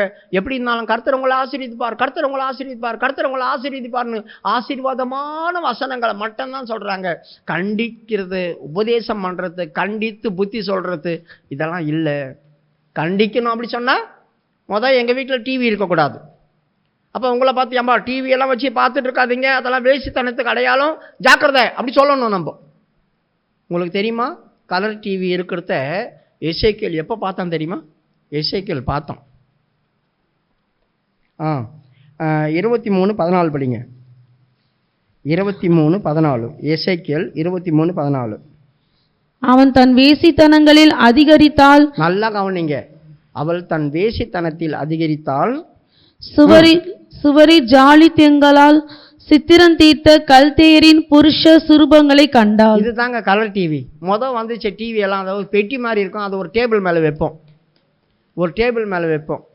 ஆனால் இப்போ டிவியை சோத்துல தான் மாட்டுறோம். சித்திரம் தீர்க்கப்பட்ட அப்படி சொன்னால் கலரு. அப்போ கலர் சுரூபத்தை நம்ம என்ன செய்கிறோம்? டிவியில் பார்க்குறோம். புருஷ சுரூபங்களை கண்டால் டிவியை போட்ட உடனே வருது. விதவிதமாக டான்ஸ் பண்ணிட்டு வராங்க, விதவிதமாக வேஷம் போட்டுன்னு வராங்க, விதவிதமாக பண்ணுறாங்க. அதெல்லாம் நம்மளுக்கு இன்ட்ரெஸ்டாக இருக்குது பார்க்குறதுக்கு. அதே பைபிள் படிக்க இன்ட்ரெஸ்ட் இருக்கா? இல்லை. ஜெபம் பண்ண இன்ட்ரெஸ்ட் இருக்கா? இல்லை. உலக காரியம் பார்க்கணும், இதை பாஸ்டருங்க வீட்டிலே வச்சுருப்பாங்க. அவங்க எப்படி உங்கள் வீட்டில் டிவி இருக்கக்கூடாதுங்க, அதெல்லாம் வேசித்தனத்துக்கு அடையாளமாக இருக்கும். உங்கள் மனதை கரப்ட் பண்ணுது, உங்கள் எண்ணத்தை கரப்ட் பண்ணுது. நீங்கள் அதெல்லாம் யோசித்து கண்டதெல்லாம் பார்க்குறீங்க. இல்லைங்க, நல்லது மட்டும் பார்க்குறேன். ஒரு முறை ஒரு பாஸ்டர்கிட்ட ஒரு அம்மா வந்து இந்த மாதிரி டிவி பார்க்குறோம், என்ன பார்க்குறீங்க அப்படி சொன்னாக்கா, இல்லை நியூஸ் மட்டும்தான் நாங்கள் பார்ப்போம், வேறு எதையும் பார்க்க மாட்டோம். உலகப்பிரியமான காரியத்தில் இந்த ஆண்டவரை பற்றி வருது இல்லையா, அதை மட்டும் நியூஸ் மட்டும்தான் பார்க்குறோம், அதை மட்டும் பார்க்குறோம் அப்படி சொல்லிட்டு. அப்போ நீங்கள் போய் கர்த்தர்கிட்ட கேளுங்க, அது பார்க்குறது தப்பா ரைட்டா அப்படி சொல்லிட்டு. அப்போ அவங்க போகும்போது ஜெபம் பண்ணிட்டு படுத்தாங்களா, ஆண்டவரே எனக்கு பதில் சொல்லு அப்படின்னு. அப்போ ஒரு குடத்தை கொண்டு போய் தண்ணி பிடிச்சிருந்தாங்களாம், பைப்பை திறந்து நல்ல தண்ணி வருதான். திடீர்னு அந்த டக்கரில் போகுது தண்ணி வருதான், கக்கூஸ் தண்ணி. நல்ல தண்ணி வருதான், காவா தண்ணி வருதான், நல்ல தண்ணி வருதான், காவா தண்ணி வருதான். என்னடா அது கருப்பு தண்ணி வருது, நல்ல தண்ணி மாறி மாறி வருது இதில் அப்படி சொல்லிட்டு சொப்பனம் முடிஞ்சு போச்சு. பாஸ்டர்கிட்ட வந்து கேட்குறாங்க, ஐயா இந்த மாதிரி ஒரு சொப்பனம் வந்துயா, நான் ஒரு குடத்தை வச்சு தண்ணி பிடிச்சின்னுக்கிறேன், அதில் நல்ல தண்ணியும் வருது கக்கூஸ் தண்ணியும் வருதுங்க, என்னங்க அது ஒன்றும் புரியல அப்படின்னு. குடம் இவங்க தான். சரி வீட்டில் நீ என்ன தான் பார்ப்ப? நான் வந்து போட்டேன்னா நியூஸ் பார்ப்பேங்க, இல்லைன்னா எதனா ஒரு பிரசங்கம் வரோம் இல்லைங்க அதை பார்ப்பேங்க. அப்புறம் என் பிள்ளைங்க என் வீட்டுக்காரெல்லாம் வேறு எதனா பார்ப்பாங்க, அப்பப்போ நானும் போய் நின்று பார்த்துப்பேன். யோசித்து பாருங்கள். அப்போ போய் நானும் போய் பார்த்துப்பேன் அப்படின்னு என்ன அர்த்தம்? நல்ல தண்ணியும் இந்த குடத்துல தான் வருது, அதே குடத்துல தான் காவா தண்ணியும் வருது, ரெண்டும் ஒரே குடத்துல நிரம்புது. அப்போது ரெண்டும் நிரம்போது நல்ல தண்ணின்னாவும் ஒரு துளி விஷம்தான் பாலில் பட்ட கெட்டுடும். அப்போ இந்த காவா தண்ணி அதில் வரும்போது நல்ல தண்ணி கூட சேர்ந்து கெட்டுடுமே. இப்போ சொல்லுங்கள், நீங்கள் பார்க்குறது நல்லதா கெட்டதா? சோத்திரம் சோத்திரம்னா பார்க்க மாட்டேன், நான் பார்க்க மாட்டேன்னு போதான். யோசித்து பாருங்கள், நம்ம பார்க்குறோம், இதில் எப்படி இருக்கு பாருங்க. படிமா அந்த எசேக்கியேலுடைய புஸ்தகம். அவள் தன் வேசித்தனங்களில் அதிகரித்தால். ஏற்கனவே என் மனது கரப்ட் ஆகி கொஞ்சத்தில் இருக்குது, இப்போ நான் அதில் புது புதுசா நாடகமாக வரும், தொடர் நாடகமாக. என்னால் பார்க்காம இருக்கவே முடியும். என்னால் பார்க்காம இருக்க முடியாது சொல்லிட்டு அடுத்த வாரம் அதே பண்ணோம்னா அதிகரிக்குது. இப்போ தான் கொஞ்சமாக இருந்துச்சு, இப்போ அதிகரிக்குது, எக்ஸ்ட்ரா ஃபிட்டிங் போயிட்டே இருக்குது. இப்போ வேசித்தனத்தில் அதிகரிக்குது. சுவரி ஜாலி லிங்கத்தால் சித்திரம் தீர்த்த கல்தேயரின் புருஷ சுரூபங்களை கண்டாள். பார்த்தீங்களா, புருஷ சுரூபங்களை அவள் கண்டாள்.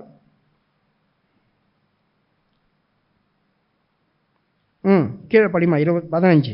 அவர்கள் எல்லாரும் தங்கள் ஜென்ம தேசமாகிய கல்தேயாவில் உள்ள பாபிலோன் புத்திரரின் சாயலாக தங்கள் அறைகளில் கச்சை கட்டினவர்களும் தங்கள் தலைகளில் சாயம் தீர்த்த பெரிய பாகைகளை தரித்தவர்களும் பார்வைக்கு ராஜகுமாரத்துமாய் இருந்தார்கள். பாருங்க, இப்போ இவங்க என்ன பண்றாங்க, இதெல்லாம் பார்த்துட்டு இப்போ பாபிலோன் ஸ்டைல் அவங்களுக்கு வருது. தலையில கலர் கலரா சாயம் பூசிட்டாங்க பார்த்தீங்களா? தலையில கலர் கலரா சாயம் பூசிக்கிறாங்க, ராஜகுமாரர்கள் போல ராஜகுமாரி போல தங்களை மாத்திக்கிறாங்க. நல்லா இருக்கிறதான முடிய கூட வாலிப பசங்க பாருங்க, இங்க கொஞ்சம் சோப்பு, இங்க கொஞ்சம் பச்சை, இங்க கொஞ்சம் ரோஸ்ன்னு வச்சுக்கிறானுங்க. என்னெல்லாம் பண்ண முடியுமோ இதில் பாருங்க. எப்போ பார்த்தா இப்போ நடக்கிறதான விஷயத்த எசேக்கியேல் எத்தனையோ வருஷம் இயேசு கிறிஸ்து இன்னும் பிறக்கல, அப்போ இப்போ நடக்கிற காரியத்தை அப்போ சொல்றான்னு எப்படி இருக்கும் பாருங்க. யோசித்து பாருங்க. மறுபடியும் படிமா 15. அவர்கள் எல்லாரும் தங்கள் ஜென்ம தேசமாகிய கல்தேயாவில் உள்ள பாபிலோன் புத்திரரின் சாயலாக தங்கள் அறைகளில் கச்சை கட்டினவர்களும். நல்ல கவனிங்க, ரட்சிக்கப்பட்டு மறுபடியும் ஜென்ம சுபாவத்துக்குள்ள போறது. அதான் ரட்சிக்கப்பட்ட உடனே என்னாகும், பல ஆயிடுவோம். அப்புறம் சோத்திரம்தான், அப்புறம் அதுதான் இதுதான் ஒரே இதுதான் இருக்கும். கொஞ்சம் மாற மறுபடியும் பழைய காரியத்தை எடுத்து காட்சி கட்டுவோம், பழைய கூட்டி கதவு தடி ஆயிடுவோம். அப்போ பழைய காரியமெல்லாம் கொஞ்சம் கொஞ்சமாக உள்ளே வரும். அவர்கள் கட்சி எடுத்து கட்டிக்கிட்டாங்க. அதுக்கப்புறம் தங்கள் தலைகளில் சாயம் தீர்த்த பெரிய பாகைகளை தரித்தவர்களும். எல்லாரும் எங்களை பார்க்கணும். இப்போ சாதாரணமாக எனக்கு முடிஞ்சுன்னா என்ன பார்ப்பாங்களா? முடியை இப்படி ஒரு மாதிரி வச்சுக்கிட்டு நீட்டாக ஒன்று பண்ணிக்கிட்டு இப்படி எதனா பண்ணிக்கிட்டு இல்லை கொச்சின்னு முடியை வச்சுக்கிட்டு. முதல்லாம் நிறைய முடி வச்சுருந்தா பைத்தியக்காரன் தான் இப்படி முடி வைப்பான், அவனுக்கு தான் வெட்ட மாட்டாங்க. கொச்சின்னு முடி வைக்கணும் அப்படின்னா அது பைத்தியக்காரனாக இருப்பான். தாடி வச்சுருந்தாக்கா ஒன்று அவங்க மனைவி கன்சீவாக இருப்பாங்க, குழந்தை பிறக்கிற வரைக்கும் பழைய காலத்துலலாம் தாடி வைப்பாங்க, அதுக்கப்புறம் தாடியெல்லாம் கட் பண்ணிடுவாங்க. என்னென்னமோ பண்ணுவாங்க. அந்த மாதிரிலாம் இப்போ பண்ணுறோமே, வித்தியாசமாக பண்ணுறோமே. இதெல்லாம் பாபிலோன் தங்களை பார்க்கணும் அப்படி சொல்லிட்டு அவங்க தலைப்பாகையை வச்சாங்களாம், கலர் கலராக. பார்வைக்கு ராஜகுமாரர்களுமாக இருந்தார்கள். பார்வைக்கு ராஜகுமார்கள் போல வித்தியாசமாய். ராஜகுமார்கள் அப்படி சொன்னா என்ன அர்த்தம்?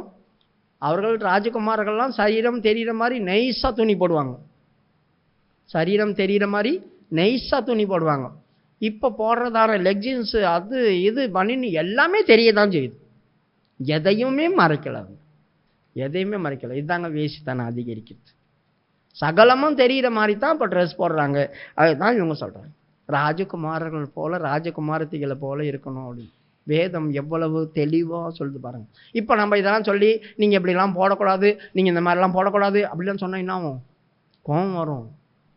அப்படி நான் பேசணும் அப்படின்னா முதலாவது நான் அந்த மாதிரி இருக்கக்கூடாது. எனக்கு மனைவி பிள்ளைங்க இருந்துச்சுன்னா என் பிள்ளைங்கள மனைவியும் அப்படியெல்லாம் வச்சு வளர்க்கக்கூடாது. இப்போ வேற யாருன்னா தான் பண்ணுவாங்க, அவங்க வீட்லேயே அப்படி தான் இருக்கும், அவங்க வீட்லேயே அப்படி இருக்கும். அப்போ மற்றவங்களை எப்படி சொல்லி போதிக்க முடியும்? கர்த்தர் வரும்போது நானே போவேனான்னு போக மாட்டேன் சந்தேகம். அப்போ மற்ற ஜனங்கள் எப்படி போவாங்க? சரியா ஜனங்களுக்கு உபதேசம் பண்ணி கொடுக்கணும். அவங்க கர்த்தருடைய வருகைக்கு போகணும். எதுக்காக ரட்சிக்கப்பட்டீங்க? எதுக்காக ஆண்டவர்கிட்ட வந்தீங்க? இந்த பூமிக்குரிய காரியத்தையே தேடுறதுக்கா? இந்த பூமிக்குரிய காரியம் மட்டும் நம்மளுக்கு போதுமா? இல்லை, நம்மளை பாதுகாக்கணும், நம்மளை காப்பாற்றணும், நம்மளை கொண்டு போய் சேர்க்கணும், சேர்க்க வேண்டிய இடத்துல கொண்டு போய் சேர்க்கணும், சரியாய் நம்மளை நடத்தணும். அந்த நடத்திப்பு இல்லை அப்படி சொன்னாக்கா தான் கெட்டு போயிருக்கணும். அப்போ உங்களை சரியாக நடத்த மாட்டாங்க. அதுதான் கள்ள உபதேசம். எதெல்லாம் செய்யக்கூடாது செய்யக்கூடாது செய்யக்கூடாதுன்னு இருக்கோ அது தானும் செய்து மற்றவங்களையும் செய்ய வைக்கிறது. தானும் செய்து மற்றவங்களையும் செய்ய வைக்க வச்சிருவோம். இப்போ வாங்க அந்த அந்த இதுக்கு வந்துருங்க. பேதுரு 2ஆம் அதிகாரம் 1ஆம் வசனம். 1வது வசனம். 2வது அதிகாரம் 1வது வசனம். கள்ள தீர்க்கதரிசிகளும் ஜனங்களுக்குள்ளே இருந்தார்கள், அப்படியே உங்களுக்குள்ளும் கள்ள போதகர்கள் இருப்பார்கள். அவர்கள் கேட்டுக்கு ஏதுவான வேத புரட்டுகளை தந்திரமாய் நுழைய பண்ணி. நல்ல கவனிங்க, கேட்டுக்கு ஏதுவான வேத புரட்டு. வேதத்தில் எதெல்லாம் செய்யக்கூடாதுன்றாங்களோ அதெல்லாம் செய்யலாம், தப்பு இல்லை அப்படி சொல்றாங்க. யோசித்து பாருங்க, சிலை வணக்கம் கூடாது, என்னையன்றி உனக்கு வேற தேவர்கள் உண்டாயிருக்க வேண்டாம், அந்த பிரமாணத்தை ஆண்டவர் இஸ்ரவேல் ஜனங்களுக்கு கொடுத்தார். ஆனால் சிலைகளை முத்தம் செய்யக்கூடாதுன்றார். சிலை வணக்கம் இருக்கு பலிப்படுத்து மேலேயே. சிலை வணக்கம் தப்பு இல்லைன்னு சொல்றாங்க. சிலைகளை வச்சுக்கிறாங்க, முத்தம் செய்கிறாங்க, பல காரியங்களை செய்கிறாங்க, பல காரியங்களை செய்கிறாங்க. ஒரு சிலுவை கூட இருக்கக்கூடாதுங்க. ஏன் இந்த பெந்தகோஸ்து சபையில் ஒரு சிலுவை கூட வைக்கிறதில்ல? எப்போ தெரியுமா சிலுவையெல்லாம் வச்சாங்க? நீங்கள் அந்த கிறிஸ்துவினுடைய பிறப்பில் அந்நிய தெய்வங்கள் எப்படி உள்ளே வந்தாங்க, அந்நிய காரியங்கள் எப்படி உள்ளே வந்தாங்க, இந்த யூடியூப்பில் அதில் போய் படித்து அதில் போய் கேளுங்க. அந்த மெசேஜை உங்களுக்கு அதில் டீட்டெயிலாக சொல்லியிருப்போம். சிலுவை ஏன் தெரியுமா சர்ச்சுக்கு மேலே வந்துச்சு? கான்ஸ்டன்ட் இருந்த காலத்தில் அவன் ரட்சிக்கப்பட்டு உள்ளே வந்தான் ரோமாபுரி. அப்போது அவன் எல்லாரும் கிறிஸ்தவனை மாற்றினான். எல்லாரும் ரட்சிக்கப்பட்டவன் ரட்சிக்கப்படாதவன் அத்தனை பேரும் கிறிஸ்தவங்களை மாறிட்டாங்க. இப்போது இந்து கோயிலுங்க எபேஸ் பட்டணத்தில் நிறைய எக்கச்சக்கமாக இந்து கோயிலுங்க தான் இருந்துச்சு. வித்தியாசமாக கோபுரங்கள் அது இதெல்லாம் இருந்துச்சு. அப்போ அவங்க என்ன பண்ணாங்க, விக்கிரகத்தெல்லாம் எடுத்து போனோன்னு அப்போஸ்தலர் சொன்னாங்க. எல்லா விக்கிரகத்தையும் எடுத்து போட்டாங்க. கோவில்களில் என்ன பண்ணாங்க, ஜபம் பண்ண ஆரம்பித்தாங்க. ஜபம் பண்ண ஆரம்பிக்கும் போது அவங்க என்ன செய்தாங்க தெரியுமா? இப்போது யாராவது புதுசாக வராங்கன்னாக்கா இது இந்து கோயிலா கிறிஸ்டின் கோயிலான்னு தெரியணும் இல்லையா? நீங்கள் உள்ள ஜெபம் பண்ணுறீங்களா, வேறு எதுனா கடவுளாக கும்பிட்றாங்களான்னு தெரியாது போயிடக்கூடாது. அதனால் எனக்கு கடவுள் சொப்பனத்தில் என்ன காமிச்சாரு? சிலுவையின் அடையாளம் காமிச்சாரு. நான் சிலுவையை போட்டு தான் போய் ஜெயிச்சுட்டு வந்தேன். அதனால தான் என் ஹெல்மெட்லேயும் என்னுடைய கேடகத்திலையும் சிலுவையை வச்சேன். அதனால் என்ன பண்ணுங்க, இயேசு சிலுவையில் அரைஞ்சதால கிறிஸ்தவர்கள்னு தெரிய வரும். அதனால் இந்த கோவில்களுக்கு மேலே ஒரு சிலுவை வச்சிங்கன்னா இது கிறிஸ்டின் கோவிலா இந்து கோவிலான்னு அவங்க பகுத்தறிஞ்சுக்குவாங்க. அப்படி சொல்லி தான் வைக்க சொன்னான். அப்படி சொல்லி தான் அடையாளத்துக்கு தான் வைக்க சொன்னான். இப்போ அவங்க என்ன பண்ணாங்க, சிலுவையை கடவுளாகவே மாற்றிக்கிட்டாங்க. கடவுளாகவே மாற்றிக்கிட்டாங்க. சிலுவையை பார்த்து கும்பிட்றாங்க, சிலுவையை பார்த்து வணங்குறாங்க. இதெல்லாம் எந்த அப்போஸ்தலர்களும் செய்யலை.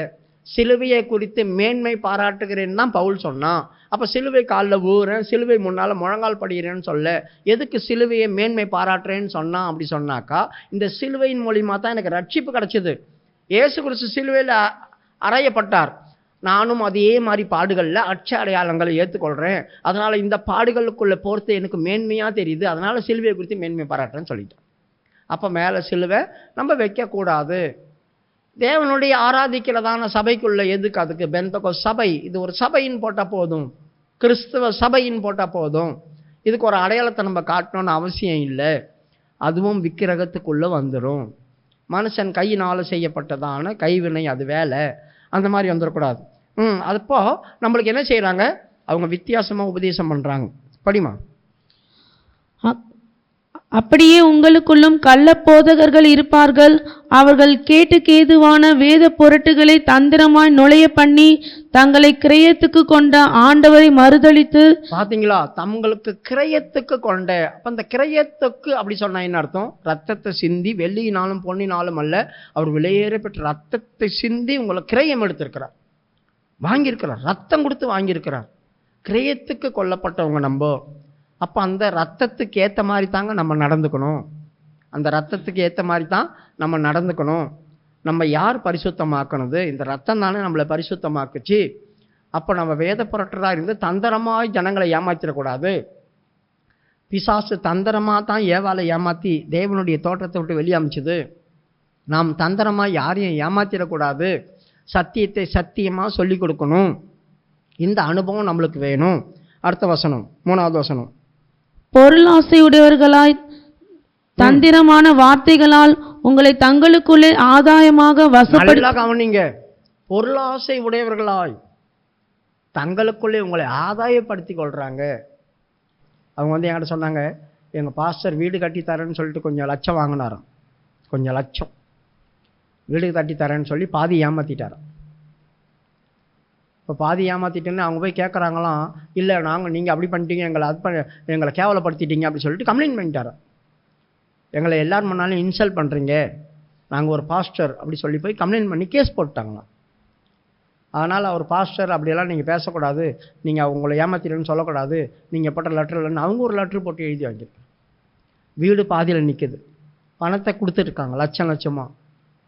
யோசித்து பாருங்கள், பணம் பாதி செலவு வச்சு நான் அங்கே வந்து நின்னேன் இல்லையா? உங்கள் வீடு கட்டும் போது நான் வந்து நின்னேன் இல்லையா? அதனால் நின்னதுக்கு இவ்வளோ பணம் எனக்கு, இவ்வளோ லட்சம் எனக்கு. இவர் போய் வீடு கட்டுறதை பார்த்து நின்னார் இல்லையா? எப்படி கட்டுங்க அப்படி கட்டுங்கன்ட்டு அந்த பாதி லட்சம். எப்படி? ஏழை ஜனங்க, ஏழை ஜனங்க. ஆண்டவர் சும்மா விடுவார நம்மளை? யோசித்து பாருங்கள். மனசு கேட்கல எனக்கு. அதை கேட்ட உடனே மனசே கஷ்டமாக போச்சு. நாம் வந்து எந்த மாதிரி இருக்கிறோம்? ஜனங்களை ஆதாயப்படுத்திக்கிறோமா? யாருக்கிட்டையும் ஒரு ஊழியக்காரன் பணத்தை எங்களுக்கு கொஞ்சம் அர்ஜென்ட்டு, கொஞ்சம் பணம் கொடுங்க, நான் தந்துடுவேன் திருப்பி, அப்படி சொல்லக்கூடாது. விசுவாசத்தினால் வராத யாவும் பாவம். விசுவாசிக்கிட்டே கடன் கேட்டு வாங்கிடக்கூடாது. விசுவாசிக்கிட்டே கடன் கேட்டு வாங்கக்கூடாது. எந்த காரணத்தை கொண்டும் வாயினால் கேட்டு வாங்கிடக்கூடாது. கொடுங்க நான் தரேன் அப்படின்னு சொல்லக்கூடாது. நான் எதனா வேணும்னா கர்த்தர்கிட்ட மட்டும்தாங்க கேட்கணும். ஜனங்கிட்ட போய் ஆதாயப்படுத்திக்க கூடாது. செத்தாலும் பரவாயில்ல, சாப்பாடே இல்லாமல் செத்தாலும் பரவாயில்ல, ரூமுக்குள்ள உட்காந்து சாவு. இன்னொரு ஆள்கிட்ட போய் கேட்டு வாங்கிடக்கூடாது. இந்த மாதிரி அனுபவங்கள் நம்மளுக்கு வரக்கூடாது. சரியான நம்ம ஊழியக்காரர்களாக இருக்கணும், சரியாய் போதகர்களாக இருக்கணும். நாம் ஜனங்களை வஞ்சித்து ஏமாற்றி அவங்ககிட்ட இருந்து கொள்ளை அடிச்சிடக்கூடாது.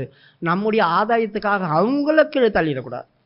நம்ம ஆதாயத்துக்காக அவங்கள வசப்படுத்திடக்கூடாது. அதனால தான் பாருங்கள், சிலர் விடமாட்டுறாங்க, நெய்ஸாக பேசிக்கிட்டே இருப்பாங்க, நெய்ஸாக பேசிக்கிட்டே இருப்பாங்க. நீங்கள் அப்படி பண்ணுறக்கூடாது, இப்படி பண்ணுறக்கூடாது. நான் ஏஜி சபையில் இருக்கும்போது என்ன அப்படி தான் சொன்னார் அந்த பாஸ்டர். உனக்கு இது தாய் சபை, வேறு யாரும் தலையில் கையை வைக்க விட்றாத, நாங்கள் தான் உங்களுக்காக முழங்கால நிற்கிறோம், அப்படி ஜெபம் பண்ணுறோம், இப்படி ஜெபம் பண்ணுறோம், அங்கே போயிடாத இங்கே போயிடாத, அப்படியே சொல்லி 4 வருஷமாக அதுதான் உங்களுக்கு மண்டையில் பதிஞ்சு இருந்துச்சு. பெந்தகோஸ்காரங்களை ஏமாற்றிடுவாங்க, சிபிஎம்காரங்க உங்களை ஏமாற்றிடுவாங்க அப்படி சொன்னாங்க. சத்தியத்தை அறிவீர்கள், சத்தியம் உங்களை விடுதலையாக்கும். சத்தியத்தை அறிஞ்சு கொள்ளுங்க. சத்தியம் தெரியாமல் போனால் தான் ஏமாத்துறோம். தயவு செய்து சத்தியத்துக்குள்ளே நில்லுங்க. நம்மளை யாரும் ஆதாயத்துக்காக வசப்படுத்திடக்கூடாது. ஏன்னா நீங்கள் போயிட்டீங்கன்னா நீங்கள் கொடுக்க வேண்டிய காணிக்க போயிடும். அதனால் அவங்களுக்கு பயம், உங்களை திட்ட மாட்டாங்க. உங்களுக்கு எதனா ஒரு காரியம்னா ஒடியாருவாங்க, வந்து கேட்பாங்க. ஆனால் இங்கே அப்படி கிடையாதுங்க. கண்டிப்பு தான் முக்கியம். நீ காசு கொடுக்குறியா காசு கொடுக்கலையா அது இல்லை முக்கியம். சபைக்கு வா, சபையில் சீர்திருந்து சரியாய் நில்லு, ஆண்டவர் சமூகத்தில் உங்களை காத்து கொள்ளுங்க, எதெல்லாம் பெறணுமோ அதெல்லாம் பெற்றுக்கொள்ளுங்க. அது தாங்க முக்கியம். அதில் தான் பிரசங்கம் பண்ணணும். அடுத்தது, ஆதாயமாக வசப்படுத்தி கொள்ளுவார்கள். பூர்வ காலம் முதல் அவர்களுக்கு விதிக்கப்பட்ட ஆக்கினை அயந்திராது. நல்ல கவனிங்க. பூர்வ காலத்து முதல் கொண்டு அவர்களுக்காக விதிக்கப்பட்டதான அழிவு ஆர்ந்திராது, ஆக்கினிக்குள் போவாங்க. அடுத்தது, அவர்களுடைய அழிவு உறங்காது. பாவம் செய்த தூதர்களை தேவன் தப்பவிடாமல் அந்தகார சங்கிலிகளினாலே கட்டி நரகத்திலே தள்ளி நியாய தீர்ப்புக்கு வைக்கப்பட்டவர்களாக ஒப்பு கொடுத்து பூர்வ உலகத்தையும் தப்பவிடாமல் நீதியை பிரசங்கித்தவனாகிய நோவா முதலான. பாத்தீங்களா, இதெல்லாம் சொல்லிட்டு யாரை கொண்டு வந்து கம்பேர் பண்றார் பாருங்க. நோவாவை கொண்டு வந்து கம்பேர் பண்றார். நீதியை பிரசங்கித்தான், அவன் எந்த எதிர்பார்ப்பும் பார்க்கல. இந்த ஜனங்க கட்டை கொண்டு வந்து தருவாங்க நம்மளுக்கு கப்பல் கட்டுறதுக்கு, இந்த ஜனங்க மரத்தை வெட்டி கொண்டு வந்து கொடுப்பாங்க நம்மளுக்கு பேழை கட்டுறதுக்கு, அதனால இவங்களுக்கு பிரசங்கம் பண்ணுவோம், நல்லது செய்வோம். அப்படி சொல்லல. அழிய போது காப்பாத்திக்கோ, அழிய போது உன்னை காப்பாத்திக்கோ, தப்பு வச்சுக்கோ அப்படி சொல்லி நீதியை பிரசங்கம் பண்ணோம். உன் ஆத்மாவுக்கு நீதான் உத்தரவாதி, உன் ஆத்மாவுக்கு நீதான் உத்தரவாதி, இப்படியெல்லாம் நடக்காத, தயவு செய்து நடக்காத, மாத்திக்கோ மாத்திக்கோ அப்படி சொல்லி நீதியை பிரசங்கம் பண்ணினான். 8 பேரை மட்டும் காப்பாத்திட்டார். மிச்ச பேர் அத்தனை பேரையும் அழிச்சு போட்டார். அவர்களுடைய அழிவு உறங்காது, அது இருந்துகிட்டே இருக்கும். பாவம் செய்த தூதர்களை கட்டி தான் வச்சிருக்கார் ஆண்டவர், இன்னும் ஜட்ஜ்மெண்ட் கொடுக்கல, கட்டி வச்சிருக்கார். அது நானா இருக்கட்டும் வேற யாரா இருக்கட்டும், பாவம் செய்யும் போது ஆண்டவர் வச்சிருக்கிறார். ஒரு நாளைக்கு நியாய தீர்ப்பு வரும். நம்மளுக்கு உடனே கொடுத்தா தான் மனம் திரும்பிடுவோமே. இதெல்லாம் எப்பனா திரும்பிடுவியா, மாத்திக்குவியா உன்னை அப்படின்னு பார்க்கறதுக்கு தான் விட்டு வச்சிருக்கிறார். அந்த மூலம் எவ்வளோ பேர் இருக்கிறாங்க. ஒரு அழிவும் வராதனால நம்ம என்ன பண்ணோம், துணிகரம் கொள்றோம். துர்க்கிரிகைக்கு தக்க தண்டனை சீக்கிரமாய் நடவாதபடினால் மனுபுத்திரனுடைய இருதயம் துணிகரம் கொள்ளுது அப்படி சொல்லி பிரசங்கி 8வது அதிகாரமா 16வது வசனம் வாசிங்க.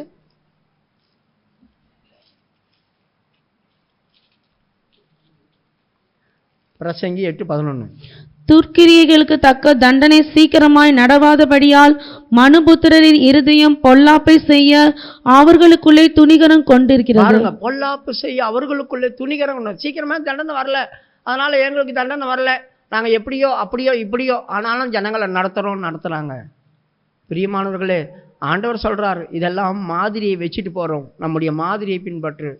உங்களை ஒருத்தவங்க நடத்துறாங்க அப்படி சொன்னா அவங்க மாதிரியை பாருங்க, அவங்க எப்படி இருக்கிறாங்க, அவங்க எப்படிப்பட்டதான ஊழியக்காரர் இருக்கிறாங்க, அவங்க குடும்பம் எப்படி இருக்குது, அவங்க எவ்வளோ பக்தி உள்ளவங்களா இருக்கிறாங்க, அந்த அடிச்சூட தாங்க நீங்கள் பின்பற்றணும். நான் கிறிஸ்துவை பின்பற்றுறது போல என்னை நீங்கள் பின்பற்றுங்கன்னு பவுல் எப்படிங்க சொல்ல முடியும்? அவன் ஒரு மனுஷன் தானே. தெய்வத்தை அவன் சொல்றான், நான் தெய்வத்தை பின்பற்றுறது போல நீ என்னை பின்பற்ற. அவன் என்ன சொல்லியிருக்கணும்? இயேசுவை பின்பற்றுங்கன்னு தானே சொல்லியிருக்கணும். ஆனால் அவன் எவ்வளோ தைரியமாக சொல்கிறான், நான் இயேசுவை பின்பற்றுறேன், நீங்கள் என்ன பின்பற்றுங்க. அவனை பின்பற்றி போனாவே கடவுள்கிட்ட போய் சேர்ந்துருவோம். அப்போனா அவன் எந்த அளவுக்கு, நான் உங்களிடத்தில் இருக்கும்போது பயந்து கண்ணீரோடு இருந்தேன், உங்களுக்குள்ள நான் சாட்சியாக இருந்தேன், என் மனசாட்சியை சொல்லும் சாட்சி எனக்கு புகழ்ச்சி. அப்போ எந்த அளவுக்கு ஆண்டவருக்காக ஜீவிச்சிருப்பான் யோசித்து பாருங்க, எந்த அளவுக்கு. அதனால தாங்க தைரியமாக என்னை பின்பற்றி வாங்க. அப்போ ஒரு ஊழியக்காரனை நம்ம அச்சடையாளங்களை பின்பற்றணும். இப்படி பக்தியாக இருக்கணும், இப்படி வைராக்கியமாக இருக்கணும், இவ்வளோ வாஞ்சியாக இருக்கணும், இப்படி நம்ம தெரிஞ்சுக்கணும், அப்படி பண்ணணும், இப்படி பண்ணணும், அதே மாதிரி நம்ம வாழ்ந்து காட்டணும். அந்த மாதிரி ஒரு காரியத்தை பின்பற்றுங்க. அப்போ நானே சரியில்லாத நீங்கள் என்னை பின்பற்றி இருந்தீங்களா, நான் கூட நான் போய் பள்ளத்தில் வர மாதிரி நீங்களும் சேர்ந்து விழுந்துருவீங்க. யாருக்காகவே இதை சொல்ல, இது பொதுவான காரியம், இதில் நம்ம மாட்டிக்கக்கூடாது. அந்த நோவா நீதியை பிரசங்கம் பண்ணினான், நாம் நீதியை மட்டும்தாங்க பிரசங்கம் பண்ணணும், கிறிஸ்துவினுடைய நீதி. அடுத்தது எபேசியருடைய புஸ்தகம் 6வது அதிகாரம் 5வது வசனத்தை வாசிக்கும் போது எபிரேயர் 6வது அதிகாரம் 5வது வசனம்.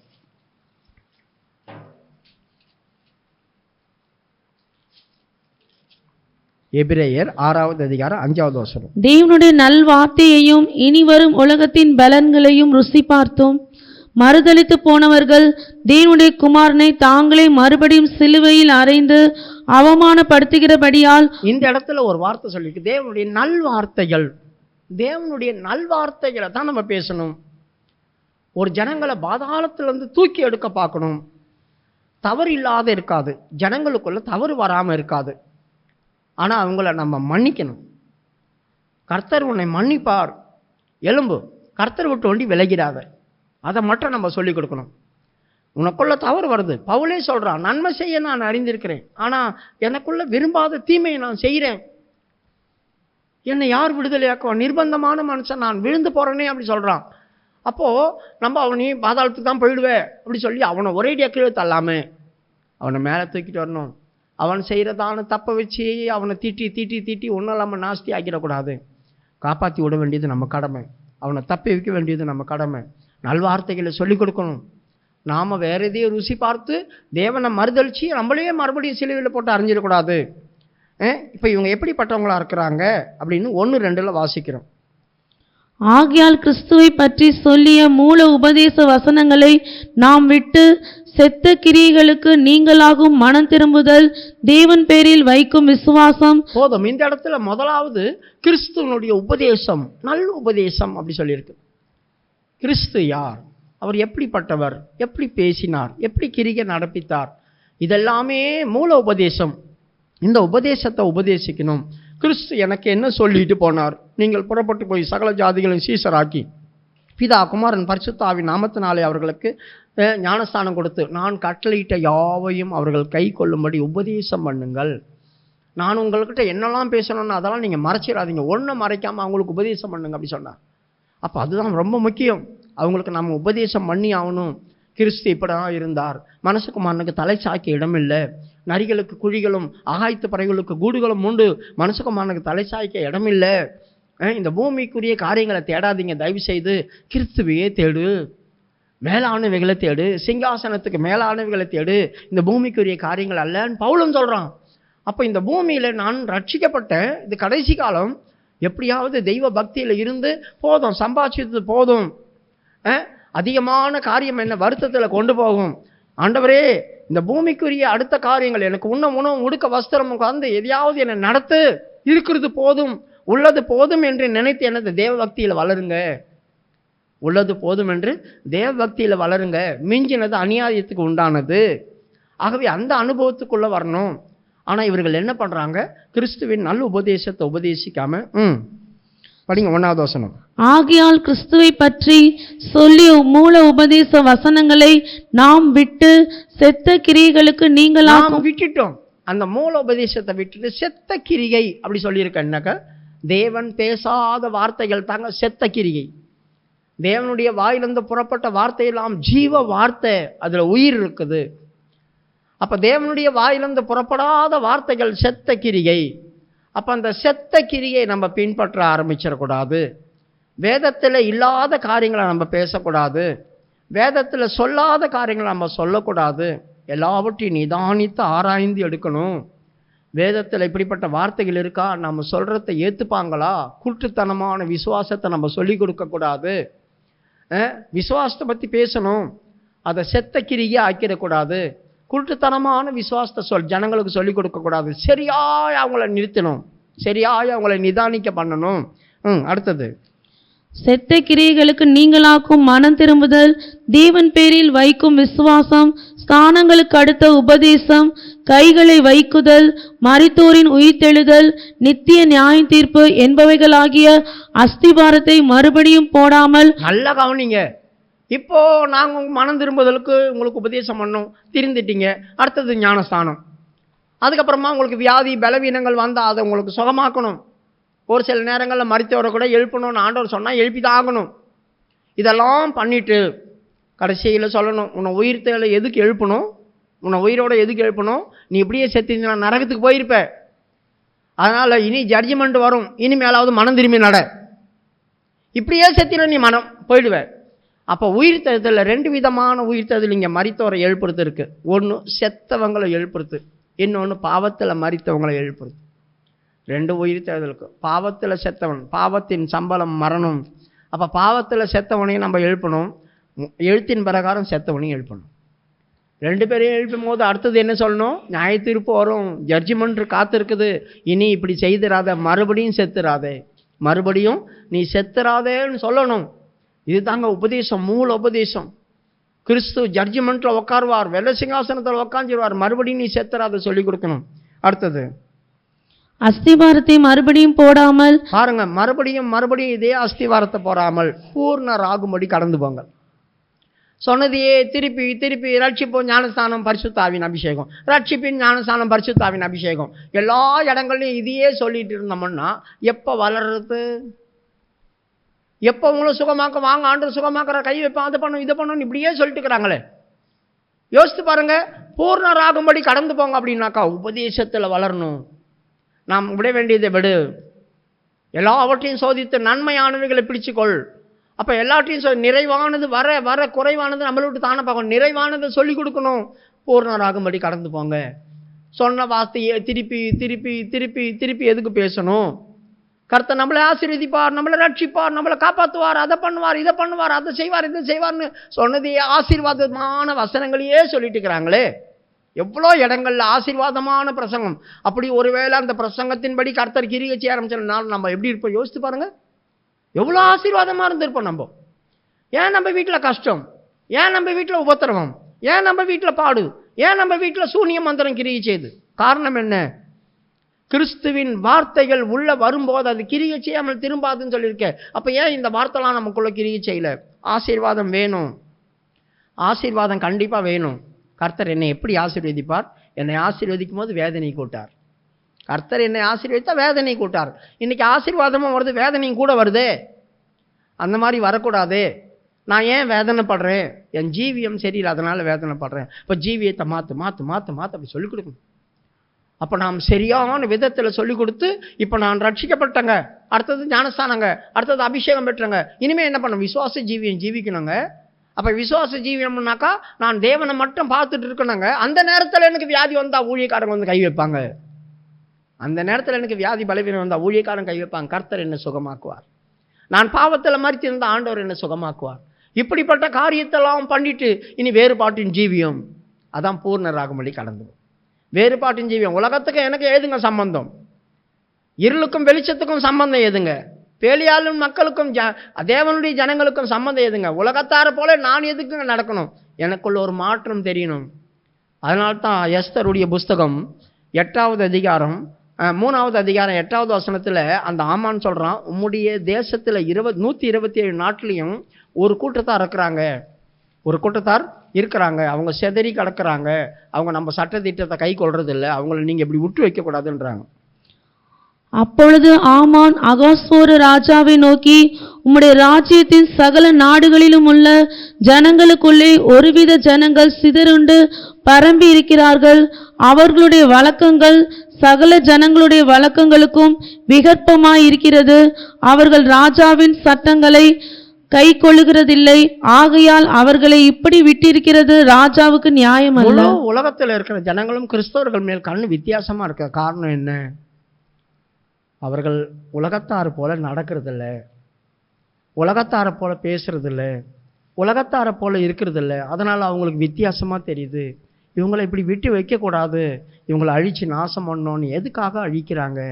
எதுக்காக இவங்களை வளர விட மாட்டாங்க? எதுக்காக அவங்க நம்ம எங்கேயோ ஆராதிச்சிருக்கோம், அவங்க எங்கேருந்தோ வந்து நம்மளை போட்டு அடிக்கணும்? காரணம் என்ன? என்ன வரப்போகுது அவங்களுக்கு? ஏன்னா உலகத்துக்கு நம்ம வெளியே இருக்கிறோம், உலகத்தாரை போல நாம இல்லை. அதனால அவங்களுக்கு கோபம் வருது. பிரியமானவர்களே, சரியான சத்தியத்தில் நாம் வளர்ந்து பூர்ணமாக்கப்படணும். இன்னும் நிறைய விஷயங்கள் இருக்கு, உங்களுக்கு நான் அடுத்த வாரம் சொல்லித்தரேன். நிறைய நாம் தெரிஞ்சிக்க வேண்டியது இருக்கு. சொற்களின் மிகுதினால் பாவம் இல்லாமல் போகாது. நாம் தெரியாமல் கூட பாவத்தில் விழுந்துடக்கூடாது, தெரியாமல் கூட பாவத்தில் விழுந்துக்கூடாது. தேவனே என்னை சரியாய் நடத்து, என்னை சரியாய் நடத்து, என்னை சரியான இடத்துல வெய்ய ஆண்டவரே. நான் உண்மை சந்திக்கணும், நான் உண்மை ஏற்றுக்கொண்டதே அதுக்குத்தான். நான் உண்மை சந்திக்கணும். நீர் வரும்போது நானும் உண்மை போல காணப்படணும். இப்பொழுது நாம் கிறிஸ்தவர்களாக இருக்கிறோம், இனி எவ்விதமாக இருப்போம் என்று தெரியாது. இப்போது நாம் தேவனுடைய பிள்ளைகளாக இருக்கிறோம், இனி எவ்விதமாக இருப்போம் என்று தெரியாது. ஆனால் அவர் வெளிப்படும் போது அவருக்கு ஒப்பாக இருக்கணும்னா அவர் வார்த்தையெல்லாம் எனக்கிட்ட இருக்கணும், அவர் வார்த்தையின்படி நான் ஜீவிக்கணும். அப்போன்னா கண்டிப்பாக அவரை போல இருப்பேன். அவர் இரக்கத்தை பெற காத்திருங்க. அவர் வரும்போது அவர் இரக்கத்தை பெற காத்திருங்க. பரவாயில்ல, எனக்காக அவன் ஜீவித்தான், எனக்காக அவன் ஜீவித்தான், என் சத்தியத்தின்படி நடந்தான், அதனால் நான் எடுத்துக்கொள்கிறேன். பேய் நம்மளை குற்றம் சாட்டிகிட்டே இருக்கோம், இரவும் பகலும் நம்மளை குற்றம் சாட்டுறோம், எடுக்கப்படும் போது கூட குற்றம் சாட்டுறோம். எப்போ இந்த சபை மேலே போதோ அப்போ தான் அவன் இடத்த காலி பண்ணி கீழே வருவான். அது வரைக்கும் தம்முடைய பிள்ளைகள் மேல் சகோதரர்கள் மேல் இரவும் பகலும் குற்றம் சாட்டினே இருப்பான். அப்போது கர்த்தருடைய வருகை வந்து நாம் எடுக்கப்படுற வரைக்கும் குற்றம் சாட்டிகிட்டே தான் இருப்பான். குற்றம் சாட்டுறவன் சாட்டட்டும், கர்த்தருடைய இரக்கம் நமக்கு கிடைக்கும். அந்த இரக்கத்தில் நம்ம போயிடுவோம். அதுக்கப்புறமா அவன் கீழே வந்துடுவான். அதுக்கப்புறம் நம்மளை குற்றப்படுத்த முடியாது. பிரியமானவர்களே, சரியாய் நாம் ஜீவித்து ஆண்டவரே நம்முடைய வருகை வந்து போனோம், அது போதும் எனக்கு. இந்த உலகத்தில் வேற ஒன்றும் தேவையில்லை. இந்த உலகத்தில் வேற ஒன்றும் எனக்கு தேவையில்லை. ஆண்டவரே உம்முடைய வருகையில் காணப்படணும், உம்மை அண்டே இருக்கணும், உம்மை நம்பி வந்திருக்கிறேன், உமக்காகத்தான் ஜீவிப்பேன், நான் இருதயத்தின் ஆழத்தில் உம்மை ஏற்றுட்டு இருக்கிறேன். அதனால் நீ சொன்ன அடிச்சுவடுகளை நான் பின்பற்றி வரணும். எனக்கு தெரியலன்னா எனக்கு சொல்லிக் கொடுங்க அப்படி சொல்லி கேளுங்க. எனக்கு தெரியலன்னா சொல்லிக் கொடுங்கன்னு கண்டிப்பாக சொல்லி தருவார் ஆண்டவர். உங்களை அவரை போல மாத்துறதுக்கு சந்தர்ப்பத்தை கொடுப்பார். அந்த சந்தர்ப்பத்தில் அதோட வார்த்தையும் கூட சேர்ந்து வந்துடும். எப்படியாவது அந்த வார்த்தை உங்கள் காதில் விழ பண்ணிடுவார். அந்த வார்த்தையில் நீங்கள் கட்டி எழுப்புவீங்க. உங்கள் ஜீவியம் கண்டிப்பாக கட்டி எழுப்பப்படும். கர்த்தர் நமக்கு உதவி செய்யும்படியா ஸ்தோத்திரம் பண்ணுவோம்.